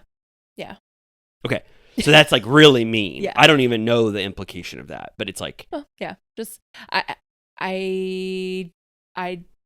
don't, I don't know if she has gotten her ears tucked or pinned, but that is a thing. Yeah. Heidi Montag did that. Do you remember when she got there was that huge tabloid thing that she got like a shit ton of surgeries all at once? Heidi Montag got a bunch of surgeries. Number one on iTunes. Whoa. She got a bunch? Did she say like Yeah. I slipped on a banana peel? It was like the doctor, it was like a publicity stunt. Like they were like, we'll give you a full makeover. And I think she was on like 60 Minutes or something. Like it was like this whole weird fucked up thing where she got full body surgery all at once. And I think one of the things she did was get her ears pinned back. Oh, yeah. That reminded me of what's his name who got the big new chin? Who? Zac Efron. Yeah, and he goes, I slipped on a banana peel, and I had one foot in the grave and the other on the. Yeah. Did you know his brother's on Traitors? Yeah, I heard because I saw that viral moment where it's like your brother sucks at acting. I was like, that's so mean. Yeah, Bob's funny though. John Mulaney got a new chin. Something's going on. All kinds of shit's going on with that face. Really? Is there other stuff? That's the main thing. Yeah, I know John Mulaney's face, so he was in an interview. He was on the SNL. He's so refreshed. Yeah, he's really refreshed. He looks like but I was like, oh, your chin is very different. His wife said that you can attribute her different looking face to Japanese yams. Oh.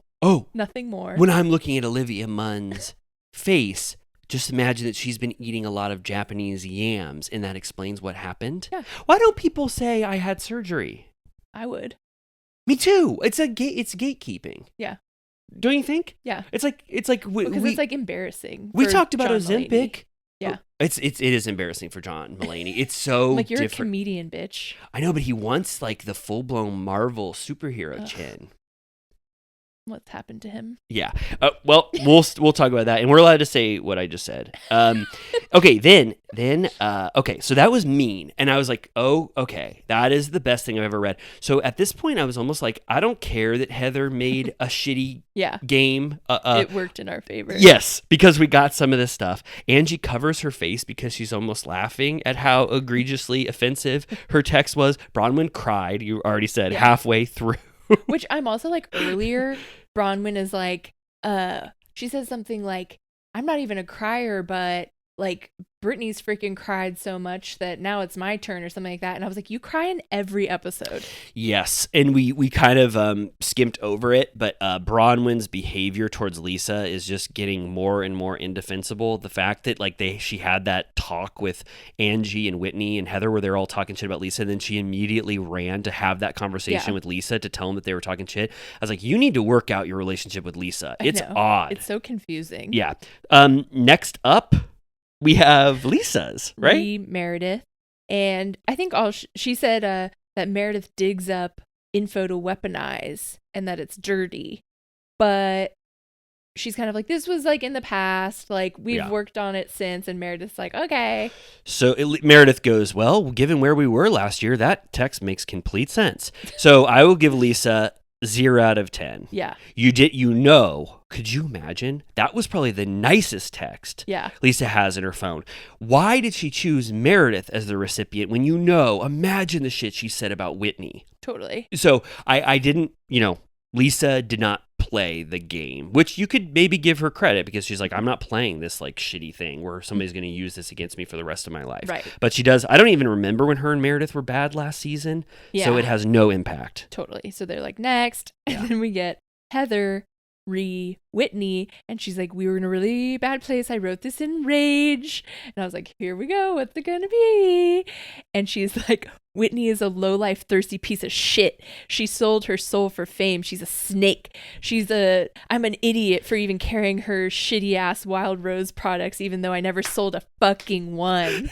And I was like, that's what your meanest text is. Yes, that was amazing. And for me, I've talked so much about how Whitney treats Heather like absolute shit, and it's just this like unsung, unsaid thing that Heather just has to put up with Whitney's shit. This was so validating and so fun. The vengeance that Heather wreaked on Whitney. The first sentence, Whitney is a low-life, thirsty piece of shit. I was like, I could not believe Heather let Whitney read that. It's like, that's her payback. Fucking finally.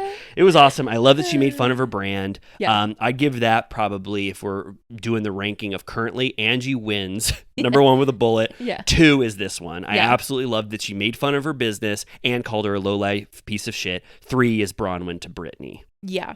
And then it takes a minute because like I think Angie is like, she didn't mean it. And Whitney's like, yes, she did. And then after a while, they do the whole like, I never want to hurt you. Like, you get me more than anyone. Whitney's like, I've always been good with you. I don't even know what you're talking about. Heather's like, shush now. Yeah. Just say that we're always going to be friends from now on. Yeah. And Whitney's like, I promise. It's like, okay, let's. And they do their little goofy handshake. Yep. And then we get Whitney's about Lisa. This is something that she texted Angie. Yeah. And it doesn't follow the prompt. No. At all. No, I have so much to say about this. When he says, I chose Lisa, the reason why I chose this is because this is absolutely not what I believe, and I hate that this ever even came out of my fingers on my phone. So here, take this, knowing that. And Lisa goes, so I was at a party with Justin, and a woman approached us saying that if we ever wanted to bring in a third, she's our girl. And Lisa's kind of like looking up. She gets that text. She's like, okay, rumor mill. Yeah. Someone came up to Justin and Whitney, and then she reads more. I was just like, it's like when someone reads a prompter without knowing what it says, and she just continues to read it, and it's like, and Lisa can vouch because this woman made out with Lisa while jerking off John, and she like throws the phone. She goes, "What the fuck is that?" And I'm like, you could have read it first. Why did you read it blind? It's true, absolutely. I just lost my place because I was laughing. I can't believe she didn't read that last sentence, but for some reason she didn't. And I will say, I again screamed. I was like, I guess this whole segment, I was really hooting and hollering. Yeah, me too. So here's where it becomes a new low, like Lisa reiterates. First, she should have read that before she said it. I think that it was so seemingly innocuous and just seemed like such an on-par rumor for this group that she let it go through. But then you see make out, it seems sort of innocent, but then jerking off John, that is literally those 3 words, jerking off John, are what sent her absolutely to the moon of rage. Yeah. It's so awful to bring John in to this, first of all, because it is so counter to the John of how he wants to be portrayed, how everyone thinks of John. So to instantly associate him with someone coming in and jerking him off in a threesome environment when he's a Mormon, I absolutely It's horrible. 100% understand Lisa's reaction, and people can say it's a game.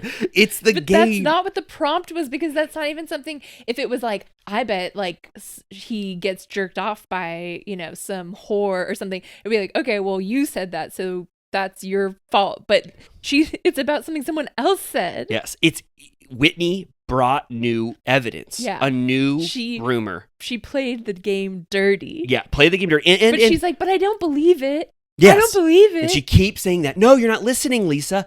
I don't like this. I don't like anything like this. But even if you say it's all a game, why does Lisa is the only one who gets upset?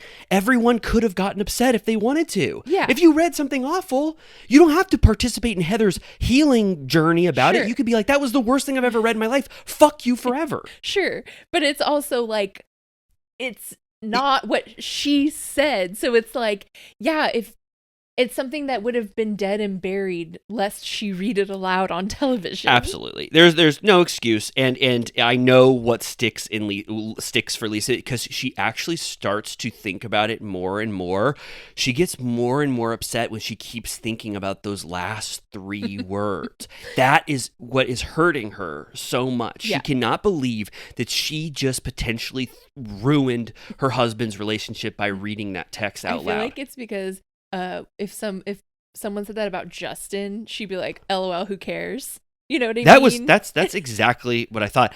Whitney only is so cavalier about this because people have seen Justin absolutely completely naked, covering in paint, squealing like a pig while Whitney slapped his ass. That is But then he got fired. right. Yes, he got fired. But yeah, So Whitney Lisa's is like, you're dirty as fuck. 3 strikes, you're out. You have a fucked up mind. she's like, I can't even process your mind. So I want to say, okay, so Whitney fans, of which there are some, is this the best revenge she could have ever gotten on Lisa? Is this a mastermind move? You use the game, everyone's guard was down because they know that they're reading potentially offensive things, and you got one last huge fucking knockout punch on Lisa right at the end of the season. She Joker-fied it. Right? I mean, if you're a Whitney fan and you love her getting retribution for Lisa's being awful to her, then like, damn, she fucking brought it to Lisa, right? Yeah. But it was dirty, and then it gets all messed up because then, well, first of all, she goes, shut the fuck up and listen to me. And I'm like, nothing you say really matters right now. But then Lisa pulls I don't know what to call it. She goes, well, I heard that Sean does circle jerks. How does that feel? And I was like, that's giving when Jackie Goldschneider said, like, what if I said that freaking Gia did coke in the bathroom? And it's like, well, you don't need to put that image out. Yeah. But it is, yes, you do not need to give us that image, but it is exactly what Lisa just suffered through. Yeah. And she was so upset that Angie got a text like that and participated in it as her friend. So she really is upset with Angie at this moment and wants to throw it out there. How could you let a rumor like this go? And your text exchange with one of my biggest enemies. How would you like it if you heard the rumor that Sean circle jerks? And that's when Angie loses it, just like Teresa did. She's like, don't bring me in it. But in my mind, Lisa is absolved for making that analogy. It's exactly the same. Well, it's also touchy ground because of the Sean rumors of it all. It feels like a bit of a pile-on in that area. But yeah, Angie freaks out. She throws flowers. The producers run in immediately because I think at this point they're like, we cannot be having this altercation. She says to the producer, she's like, don't touch me. Her nipple is out for the remainder of the scene, which is a Housewives classic. Meredith is crying. She goes, there's nothing okay about any of this. Bronwyn is crying, and Bronwyn's like, people say stuff about my marriage too, and I don't get to freak out like that. And it's like, well, you could if you want, like you said. Yeah. Bronwyn, I don't know what the hell she was thinking, but she is like, this is just more evidence to me that Lisa is repulsive, she says. So Lisa is absolutely repulsive. We were finding out who the narcissistic pieces of shit are, and I was just like, that is your takeaway from this. Like, I just did not understand. Like, Bronwyn's relationship with Lisa is so complicated. I could not believe that was, that she wanted to use this as evidence or ammunition against Lisa after that had just happened to her. Right. Lisa takes her mic off and runs away. Meredith is also like, I'm out of here. Yeah. And it had nothing to do with Meredith. Again, you said this or whatever, but what is Meredith doing? She's on a show of her own where people are constantly talking shit about her, but no one really is. They're all talking shit about Lisa. Lisa also talks about the hypocrisy when she's kind of, very upset. She's like, everything is okay if I'm involved, but nothing is okay with anyone else. And I completely think that's true. Like, they've been absolutely awful to Lisa this season. I mean, the only one who hasn't been awful to her really is Meredith and Heather the entire time. Everyone else has tried to take shots at Lisa for the most part. So she's fed up, mic off. Meredith leaves for some reason because she thinks that the dignity of the show is sort of, being disgraced by what they've done. So she left. And then it's just Whitney, Heather, Mary, and Bronwyn kind of left there at the table. So that was the finale. Yeah. So the first time ever, I think, well, maybe not forever, but they have tense music playing for the credits. And you're kind of like, who the hell cares about these credits? They don't really make sense because it's leaving us on such a, explosive moment where like the group is completely fractured. So you barely even reading the credits. The little updates were meaningless. Yeah, and they keep cutting back, and it's leaving us, for potentially an amazing reunion. And I want to say also, I was thinking about the cast for next season, and like what they'll do or if they'll do any tweaks or whatever. But like, I think you could just go into season 6 with this cast, and there's enough disrepair here to provide a full season of conflict and entertainment. I think so. Because Bronwyn and Lisa are completely fractured, but that they'll try to make amends. Whitney and Lisa now have like the worst feud in Housewives history. Yeah. Like leading up to it. So there's just so much stuff. And then Brittany is like the X factor. Yeah. Bronwyn is going to come into her own possibly and be more confident in the second season. So Brittany Snowflake. Oh, yeah. She has to. Oh, my God. She's so iconic. She's like, people love Bronwyn, but Brittany is actually having the most like internet traction where people are like, these are such funny moments. Like her social media presence. We didn't talk about that she posted the video in question in her Instagram slideshow. It was amazing. Her roundup of the Puerto Vallarta, she has the 24-second clip or the 10-second clip where she was explaining how she wasn't recording in it. She's funny as fuck. She's amazing. They love that. They want the Jared Osmond shit. So I don't think you would need to tweak anyone. And Whitney, I have to say it. I mean, I always think Whitney is the least valuable player, but I mean, she fucking justified herself again. Now this Lisa and Whitney shameless. She's shameless, absolutely. So I'm looking forward to the reunion. We're going to recap all of it, all 3 wonderful parts. And then I was going to ask you, do you mind if I take a certified turtle piss break before we talk about Southern Charm? Please do. All right, sounds good. We're back. So yeah, what you've been saying that you feel like Southern Charm needs a boost a little bit. Yes. Yeah, I have been saying that. It hurts me to say that I unfortunately think Southern Charm is hitting a little bit of a lull the last 3 episodes or so. In these 2 episodes, so we didn't talk about last week's Southern Charm, which was Taylor cancels her birthday party, so Craig has an impromptu birthday party.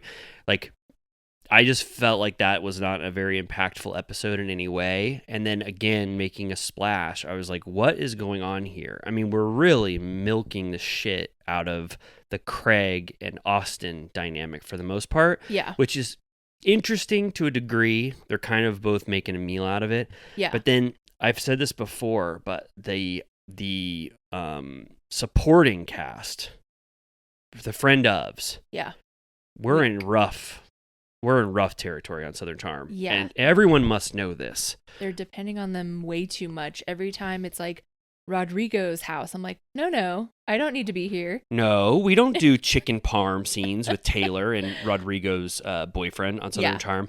I mean, I'm not going to get too mean because I don't want to take money out of people's mouths, but I've already said this. There is such a entertainment dearth when you go to any of these new cast members. Molly is pretty amazing, but they've like started to replace Molly with Sally halfway through. Like I was like, what? Didn't we just get to know Molly? All of a sudden, Sally's taking all of Molly's scenes. Yeah. And then Sally, unfortunately, is doing all of the tropes that I don't enjoy about new cast members. Heightening your relation to the cast, making a bigger deal of her relationship with Gaston. She's starting to lie about certain things that she's doing, making moves that are illogical, like calling Taylor to invite her to her party, calling Gaston to talk to him, and then lying about who called who first. Right. So all this stuff, like, I don't want to be mean. Yeah. But like when I'm watching Rodrigo and Taylor and Rodrigo's boyfriend, I don't even know. Like, I got you this piece of art. It's like you and I mean, 95% of Americans, if you film them in their kitchen, would have a scene as entertaining as that, or possibly more. I know. I was like, how dare you waste 5 minutes of my time on this? The only thing I will say that I'm finding interesting is I feel like we're getting a little bit of context on the Craig, Paige, and his friends dynamic, which I've felt like up until this point, the public opinion was like unimpeachably pro Craig and Paige. And I don't know if it's because it is happening in tandem with the breakup that now everyone is like, oh, well, obviously, like I've seen through this all along or whatever. But I've been noticing the comments and stuff about her sort of pushing him to end the pod or to like not really care about breaking up with his friends or whatever. It used to be like 100% online. He's growing up, they're drunk losers, and he should split off from them. And now, as of like this week, people are being like, she really like just told him what to do. And like it does feel like he just wants to appease her. Like, yes. And so that's why I feel like what he's doing comes off as strange, because you're like, is that actually what you want to do? Like, he's kind of like up his own ass and being like confirmed or like appeased by Paige. Like, yeah, you should like do your own thing. You should like whatever. So I'm like, it's just kind of, it's painting some color onto their relationship. And that party that they threw instead of Taylor's party, it felt like they were playing house in a way where I'm like he's like almost 40, she's like in her 30s, and it felt like sort of like inauthentic in a way to me. I was only giving it the benefit of the doubt because it was so last minute, but I was like, there was a little bit of kind of a messy dynamic with them trying to like get this done. I was like, I thought you guys are like so entrenched in like your relationship and everything that I don't know, maybe that was just, it was last minute, but I was pretty bummed out by like a lot of the advice that Paige was giving Craig, like you were just saying. Like, I thought it was really like mean that she was making fun of Austin for like caring about his friendship with Craig and being like, what grown man cries about his friendship? And I was like, okay, toxic. I was like, welcome to my world. I've cried about probably every friend I've ever had in my life about. That was toxic. I think she might just hate his friends because they haven't wanted him to. They kind of did the same thing in the other direction of like you're gonna leave us for her, like, do you guys even want the same thing? So I think she's sort of like, it's me or them vibes. Yes, I maybe that. And then also I was thinking that I believe that Austin he might feel this way, but he's definitely playing up how hurt he is, because when you think about it, it's like,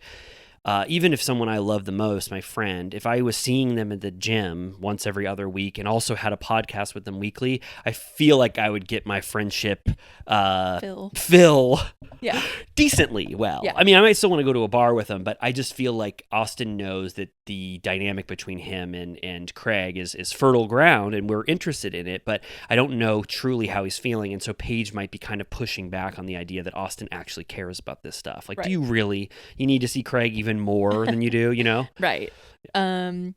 So the episode opens with Craig and meeting up with JT. We still haven't resolved this, which this scene doesn't resolve either. You know, they're chit-chatting, which I don't even understand why they got together if JT was never gonna challenge Craig about the lie, then why even bother? Well, because so JT was iced out from this cast. They basically admit it at the end of this episode. Madison wanted a full revolt against JT where no one could film with him to freeze him out of the show, which I think is indefensible behavior.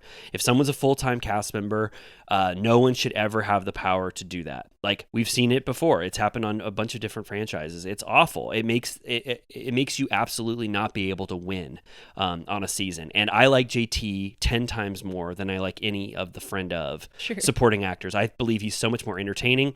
So I was shocked to hear that.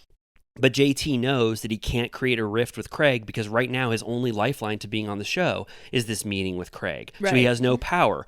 They should do with JT what they did with James. Well, not to bring him up, but on season 4 of Vanderpump Rules, he was completely isolated in every single way. But they still just showed us what James was doing because they're like, James is interesting. We don't care if the cast is trying to ice him out. We're still going to show him on the show. Yeah. But now JT's been 3 episodes out where we're not seeing him anymore. And I'm like, you have not entertaining cast members. About 5 of them are not entertaining at all. Dead weight. JT is pretty great. He proved that he could be entertaining last season. So at least see what you can get out of him. You shouldn't let the cast members isolate one of the new up-and-comers that could possibly bring us entertainment. But yeah, you're right. This conversation is an absolute dud. Yeah. So Craig is like, I'm pretty sure at that indoor golfing thing you said that when she didn't take your cane that she was being a bitch.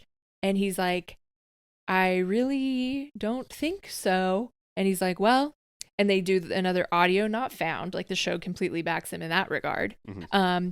But Craig stands by it and they just agree to disagree. He goes, you didn't mean like she's got the, a bitch within her entire character. You just meant she was acting like a bitch when she didn't take your cane. And he's like, I don't think I said that. He goes, unless you hear the word bitch flop out of my mouth, please give me the benefit of the doubt. Yeah. And then Craig's just kind of like rubs his hands together and be like, end scene, buddy, goodbye, good luck on Southern Charm. And I was just like, that absolutely sucked. But it's because JT cannot ruin this relationship with Craig. If he was more comfortable in the show, I believe JT would have given him the wrath back. Yeah, for sure.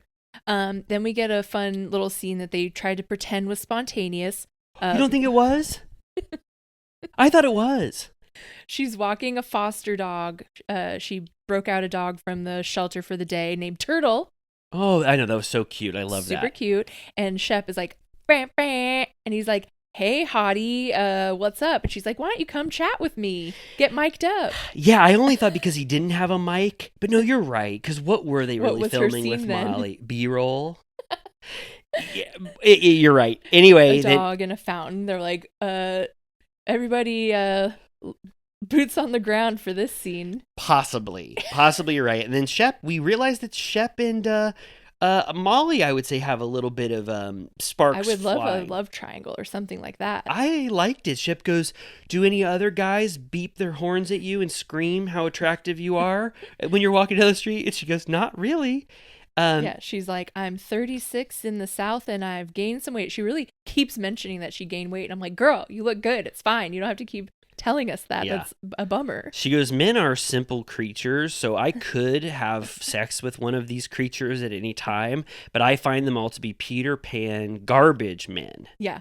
Although she fully, I appreciated her honesty that she was like, Shep is smart and good looking and like he would be high on my list. Which I was like, okay. And she admits at some point that she's only made love twice in 2.5 years. Yeah. Do you remember that part? Respect. Me too. Also, from the last episode, since we're not talking about it, I did write down that when Shep and Austin were chatting about the dissolution of the Craig relationship, Shep goes, nothing lasts forever, as referenced in Henry IV, parts 1 and 2. He goes, I loved that. He goes, there's so much Shakespeare about this shit. He goes, just for example, Henry IV, part 1 and 2. And I was like, oh my God, our Shakespeare guy. I love that. He can't be stopped. Yeah. And then he goes, hey, I got even more cultural shit to drop on your head. Molly goes, I'm in a concert. I play a mini tuba. It's happening on May 4th. And Shep goes, I've got to see that. He goes, I love shit like that. Tchaikovsky, the Nutcracker music, don't get me started on that. Do you think it's a May the 4th be with you concert? I think they're going to be playing the Star Wars Cantina theme song, and you need John a Williams. huge tuba. Yep. Bum, bum, bum, bum, bum, bum. Do you know the Nutcracker song? Oh, yeah.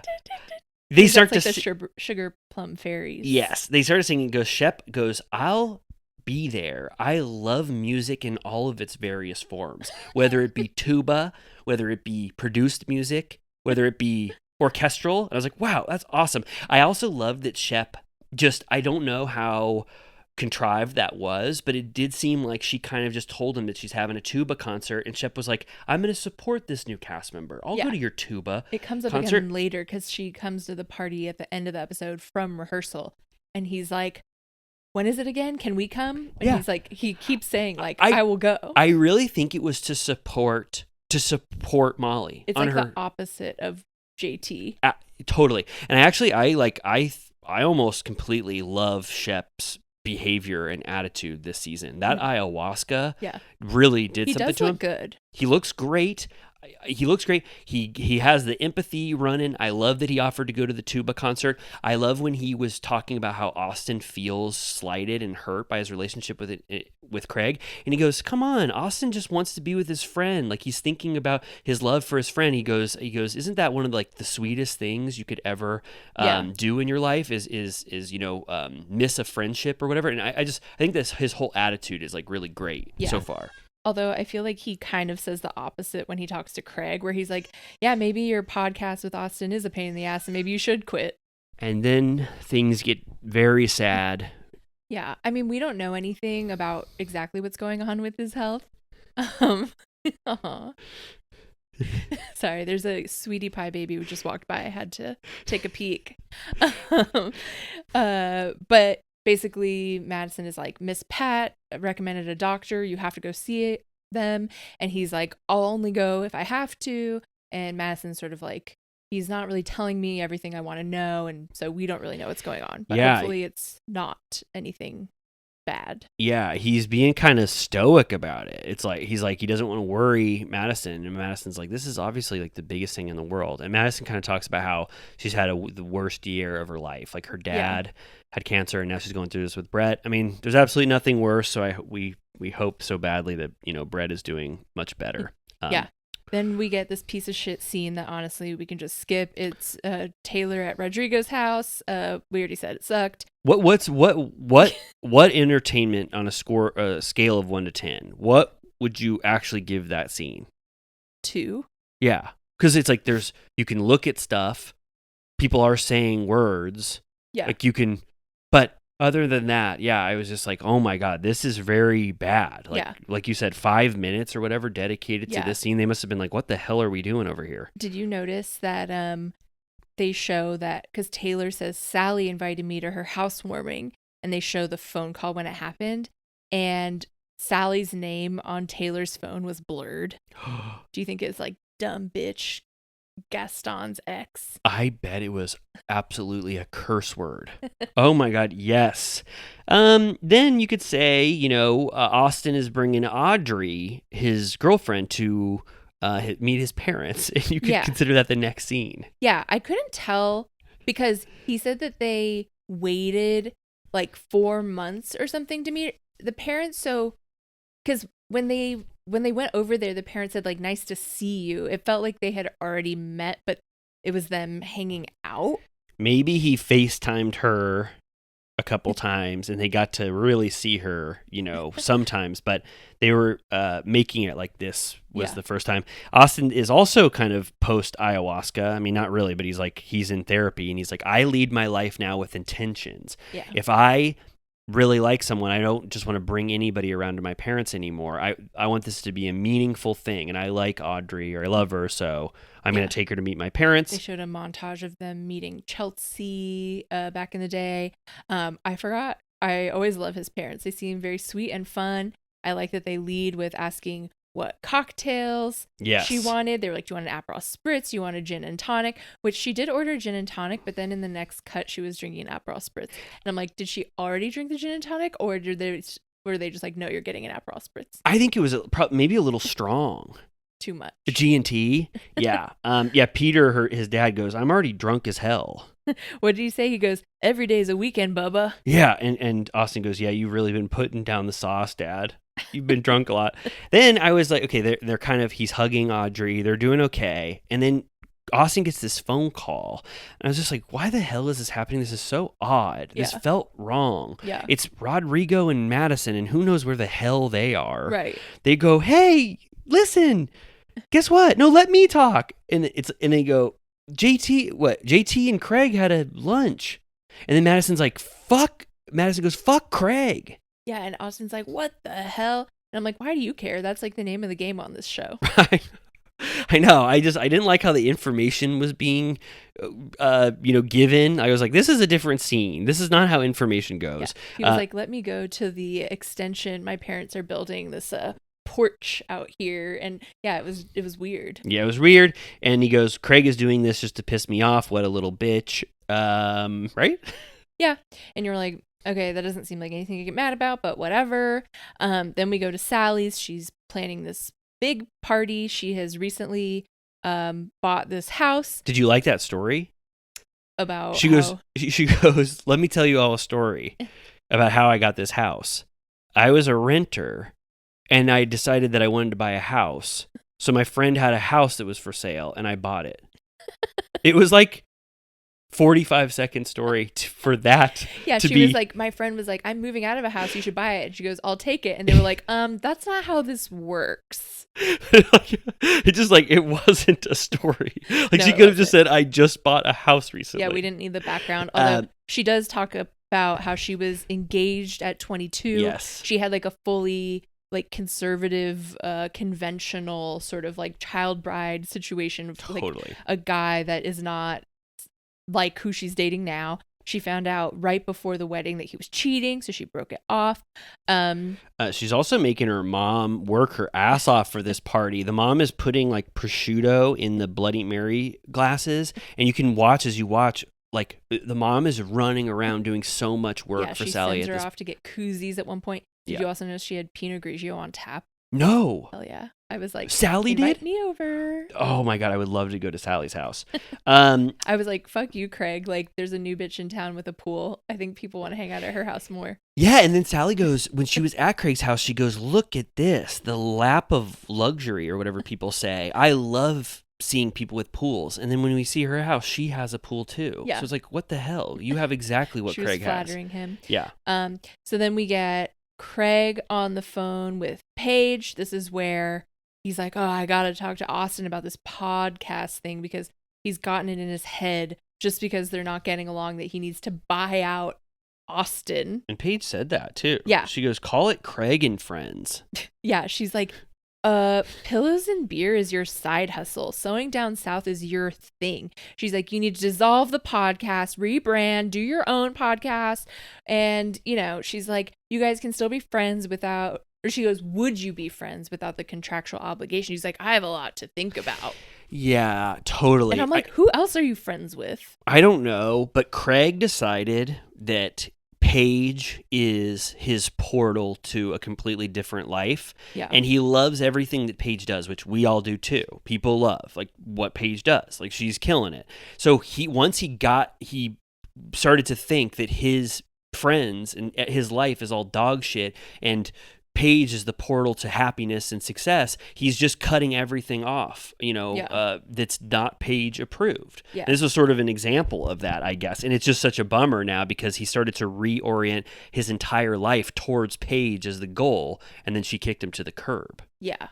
I mean, it does seem a little fucked up because one could say, like, he doesn't want to be friends with people that are doing the same stuff that he used to be doing or whatever.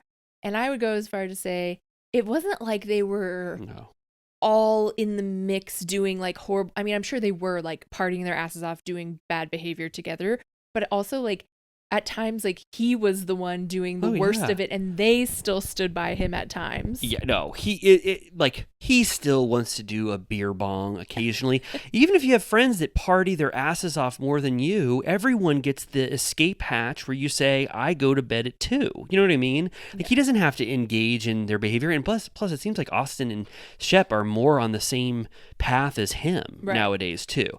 So I feel like he just kind of is burning bridges to appease Paige in a way, and he's really, like you said, he's really listening to everything she has to say, because he's like, wow, Paige is smart and successful, so maybe I should rebrand my podcast and not focus on my friends anymore. Right. Yeah, I think there was more to, I was totally always in support of them living in separate places if that worked for them, but I feel like their lives were never integrated to a degree that they could move forward. Like, she's like, just get rid of your freaking friends. Like, fuck that. Like, just do something else. And it's like, well, that's kind of like, what else is he supposed to do down there? Yeah, that's true. It's like, I have to live down here. Yeah.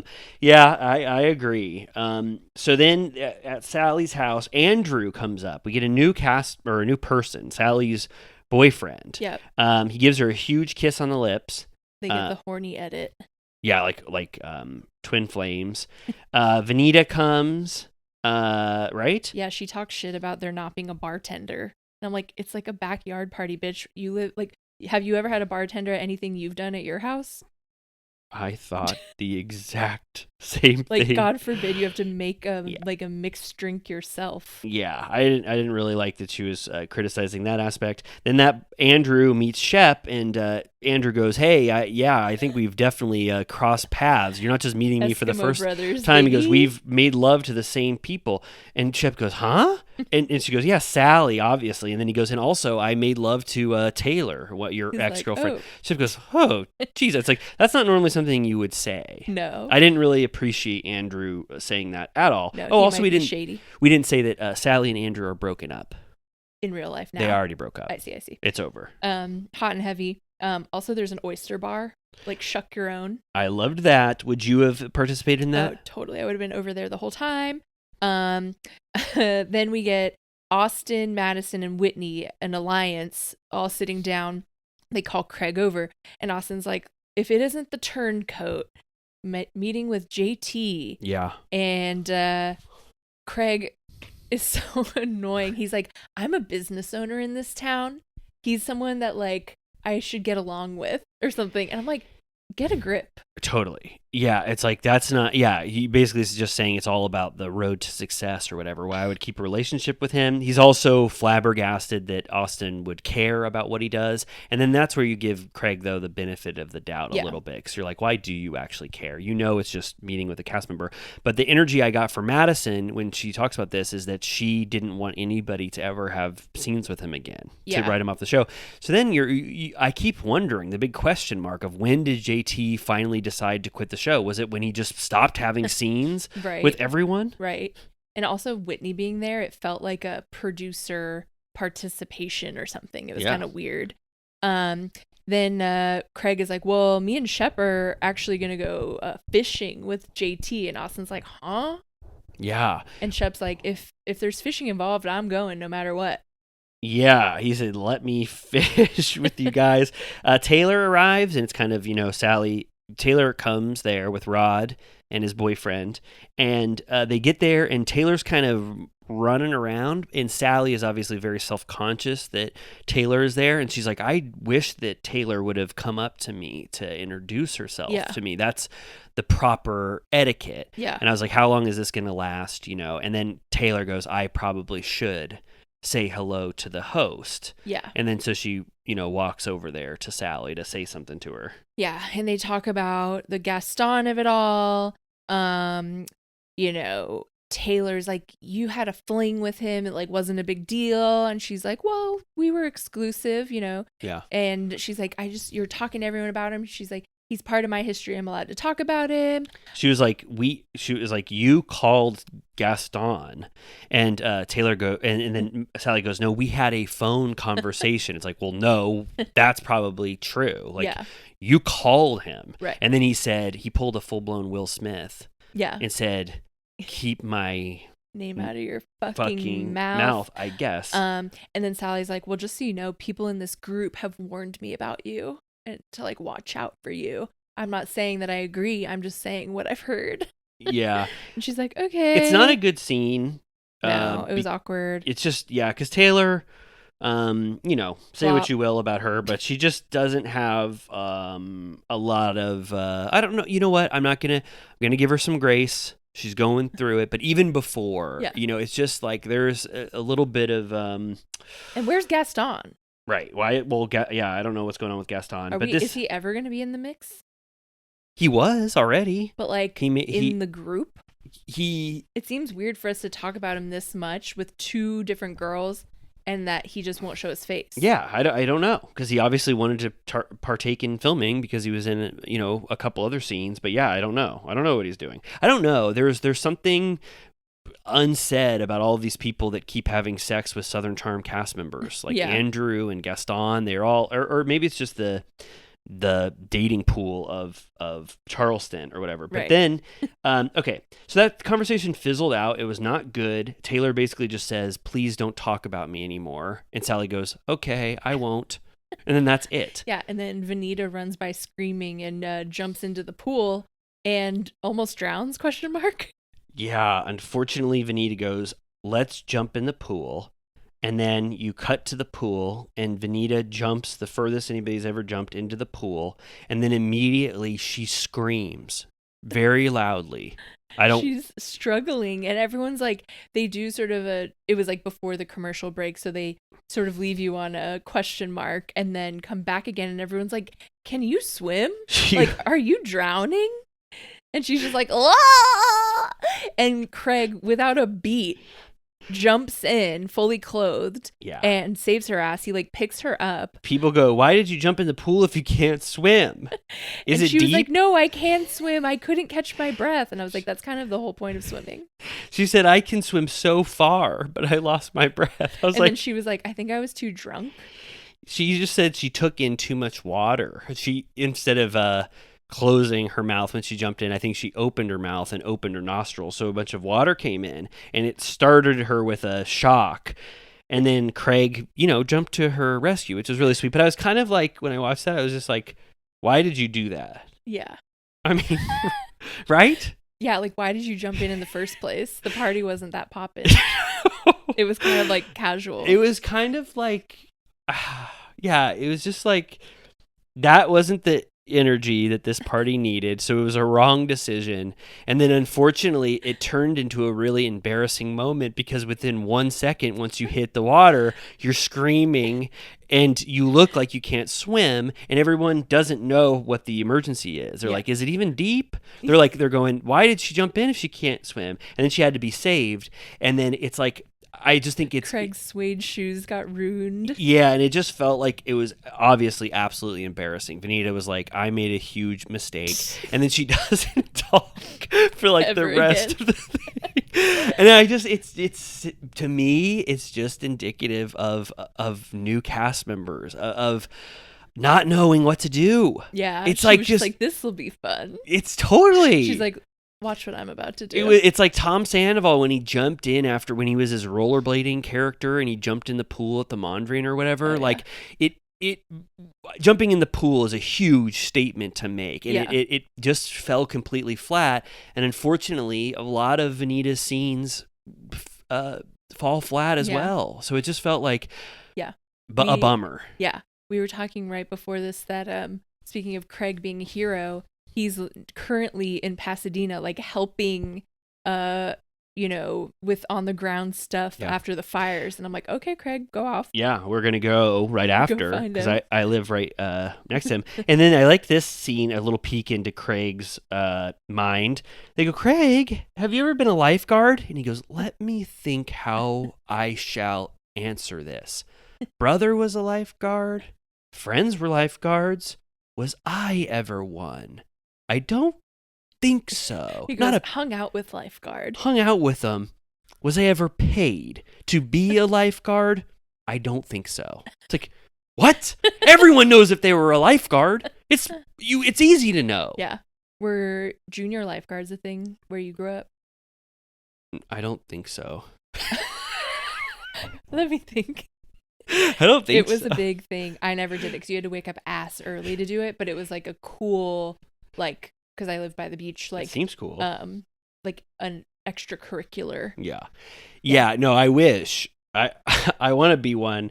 I was just thinking Craig seemed like he had his tall tale brain on. Oh yeah. He wanted He's like, to let me whip this up. He was like, "Can I get away with a lot?" Is what it kind of felt like to me. Did it feel like that to you? Yeah, and he gave up. He was like, yeah, nah. Nah, I'm not going to lie about this. Then Craig comes soaking wet, wearing Andrew's shirt, right? Yeah, And a little Hawaiian shirt. And he's like, Austin, him and Austin have a little one-on-one over he goes, to the "I know side." I'm wet as hell, and I just saved a cast member from drowning, but you said I was wound tight at my house earlier, and I think you're too loose. And so this podcast was built on being best friends, and I don't think we're best friends anymore. So we should end our podcast." And Austin goes, "What the fuck?" Yeah, he goes, how much could I pay you to just make it all mine? He's like, what? You're trying to like talk like cash deals right now at this party by the pool? Yeah. And Whitney's like, come on, this isn't insurmountable. And it's He like, goes- why are you still here? He goes, "Because I'm having such a good time," which was really funny because Whitney never has fun. And Whitney also, I loved that he participated in the scene. He goes, "You both boys have done such amazing stuff on that podcast." And I'm like, Whitney, tell me one thing that they've ever done. Yeah. Have you listened for even 1 second? Yeah. It was so funny for him to say that. And Austin was just like, where is this coming from? This is a podcast that we started together. Craig has no ownership of it or no right to say that he would take it from me. Well, it's also so dumb to do a buyout when I'm like, Craig, you can just start your own podcast any second of the day. You could call Craig and Friends your own and say, "I have a new podcast." What and you don't even- infrastructure do you need to steal from pillows and beer? Like, Yeah. just do your own thing. You don't have to be so dramatic and be Yeah. like, it's not like an entity that No. holds major value. Yeah, or call it Just Pillows. But I'm like wondering, like, are they just all floundering? Like, did season 10, they had a good season 9, Yeah. and then not enough irons were in the fire. They had to film, but it's just like, what has truly happened? Like, are they just having an off season? Is that why Craig is making an absolute mountain out of a molehill with all this Austin stuff? Is that why Yeah. Austin is trying to make a huge deal out of his relationship with Craig? Are they just kind of sputtering? They have a bad cast, Yeah. so 40% of the entertainment of the show is not very good right now. Do you think it's partially to blame that some of them are sort of trying to clean up their act? Like, Shep has a girlfriend, Craig has a girlfriend, Austin has a girlfriend. Like, we really do sort of depend on the shenanigans a bit, you know? I think, yes, probably a little bit of that, but I still think there is a quality of the charisma of these cast members that can take us for a long time. But if you're saying, like, are we going to enter into Vanderpump Rules territory? I mean, that's rough because I don't support that decision. I think that you just need to have great casting to keep this alive. Well, that's the thing. They need, if they're all in an era where they're not being chaotic, then the supporting cast needs to come through and drum that stuff up. Because even last year, like, if you think of like Jamaica, like Taylor's like love triangle was so dramatic. Like, freaking Olivia was always pissed off at Austin, so there was always some level of like anger and chaos going on. And then like still maybe like a dynamic between Madison and Austin, and it all feels sort of like clean now that it's like, okay, well, what are we supposed to do with this? Yeah, it really does. And, I don't really know what they can do because this is the hand they've been dealt, unless something huge happens. But there's a casting issue here, I think, is what's going on. So we'll see. I have faith in them because I absolutely love Southern Charm. I love Austin, Shep, Craig, Madison. So hopefully they can yield something. But as of now, I think we're in sort of a little bit of the doldrums of Southern Charm. Yeah, we need a moment. And I don't think, Miss Patricia is going to bring that to the fore. I think we need and like the Sally stuff's a little bit contrived. I'm like, Molly, come through. I don't know. Yeah, Molly could definitely come through once we see the tuba concert. I'll be very excited about that. I wonder if, just a theory, you push back on it, but what if Southern Hospitality took a huge wealth of talent, because now there's like this competing show, and so they kind of are only working with like the dregs now, because Southern Hospitality is also a rival show in the same small town, and you just got 10 cast members that can't be on Southern Charm. Maybe that should be telling us to watch it. I know we will someday. Of course we will. Okay, well, anything else to say about Southern Charm? No, I hope it gets better. I still enjoy watching it though. Me too. Yeah. I can watch any iteration of the dynamics change between Austin, Craig, and Shep, just because it's such an interesting friendship that we've seen for 10 years, but it's not going to fuel the whole show. We need some other stuff going on. I saw Shep commented on Craig's video about being in Pasadena, and he put like, good work, buddy, or something like that. Yeah. That's really sweet. Yeah. Oh, good. All right. Well, we talked about Salt Lake City. We talked about Southern Charm. We told some of the most piping hot news anybody's ever heard in their lives. So do you feel like we accomplished our goals? I think so. I watched most of the new Traitors, but I'll continue to watch it, and I'll let you know if anything particularly funny happens. Okay. That would be perfect. I'll just say, without spoiling it, that Housewives, a housewife or two, did not survive. Really? Oh, I think I know one. I think I know one. I've been watching season 2 because Megan's been having it on, and I really like it. But it, unfortunately, where I'm at, spoilers for season 2 of Traitors, Phaedra's in a lot of trouble. A lot of trouble. I haven't gotten to the point where something happens, but they've got their eyes on the traitors. Let me tell you, spoilers, but they know that Parvati and Phaedra are possibly the traitors, and those are the two. So it's looking rough for them. There is drama on the new one where Chriselle from Selling Sunset, Tom Sandoval keeps saying that he's suspicious of her, and she's like, that's just because I'm friends with your ex. Oh my. And he's like, so is everybody. Wow. That's what, is he being fun on this season? He's like being a little weird. Like, everyone's like, what's your deal? Really? Like, when they do the thing where they pick the traitors, like when they're blindfolded and he touches their backs, the second they're allowed to take the blindfold off, he rips it off and looks at everyone to try and see if he could see immediate reactions. Pretty good move, though, right? But everyone's like, you're scaring me. They didn't like how quickly he was judging their faces. Yeah, like he's going through it in some way. Okay, we'll end very soon. How's Boston Rob, my friend Boston Rob, and my friend Tony doing? I don't know them, so. Do you think Tony seems? People seem to revere him? I'll say that. Yeah. Like, they're like, whoa. They're like, he's brilliant. So Tony is brilliant. I've watched Survivor. I've seen all of Tony's seasons. He's the first. Bald, right? Yeah. He's the first cast member to create these little huts called Spy Shacks, and he's done 3 different iterations where he's seen pivotal conversations that other Survivor cast members have had, because he's been hiding in these basically like bushes, but he's created like a ghillie suit. Yeah, exactly. So it's very cool, and Boston Rob, isn't it? Is good too. I hope he's doing okay on Traitors. But anyway, I'm gonna watch that too. I hope good. I'm so excited. Okay, good. Well, everyone, little turtle cuties and Villa Rosa VIPs, another episode of Turtle Time is officially coming to an end. I will say, if you enjoyed some of what we spoke about here, and you said, whoa, this is my first episode listening, I really loved this episode. Someone, I'm sure, said that. You can go to our Patreon, the Turtle Time Patreon, and for $5 a month, you get access to an entire archive of our Vanderpump Rules recaps from season 1 all the way to season 6. It's good shit. Good shit completely. And then please, if you love Turtle Time and you said, oh, I don't have enough time to review this podcast, but I love it so much, please take a little bit of time, 1 minute, 30 seconds, go to a platform that you love and just give Amy and I a good review, please. Right? We're begging. Please. We need those reviews. But anyway, we hope you enjoyed this episode of Turtle Time. 2 hours and 13 minutes. Nothing to sneeze at. Time for bed now. Time to go to bed. Good night, little turtle cuties and Villa Rosa VIPs. We'll see you very soon. Bye. This one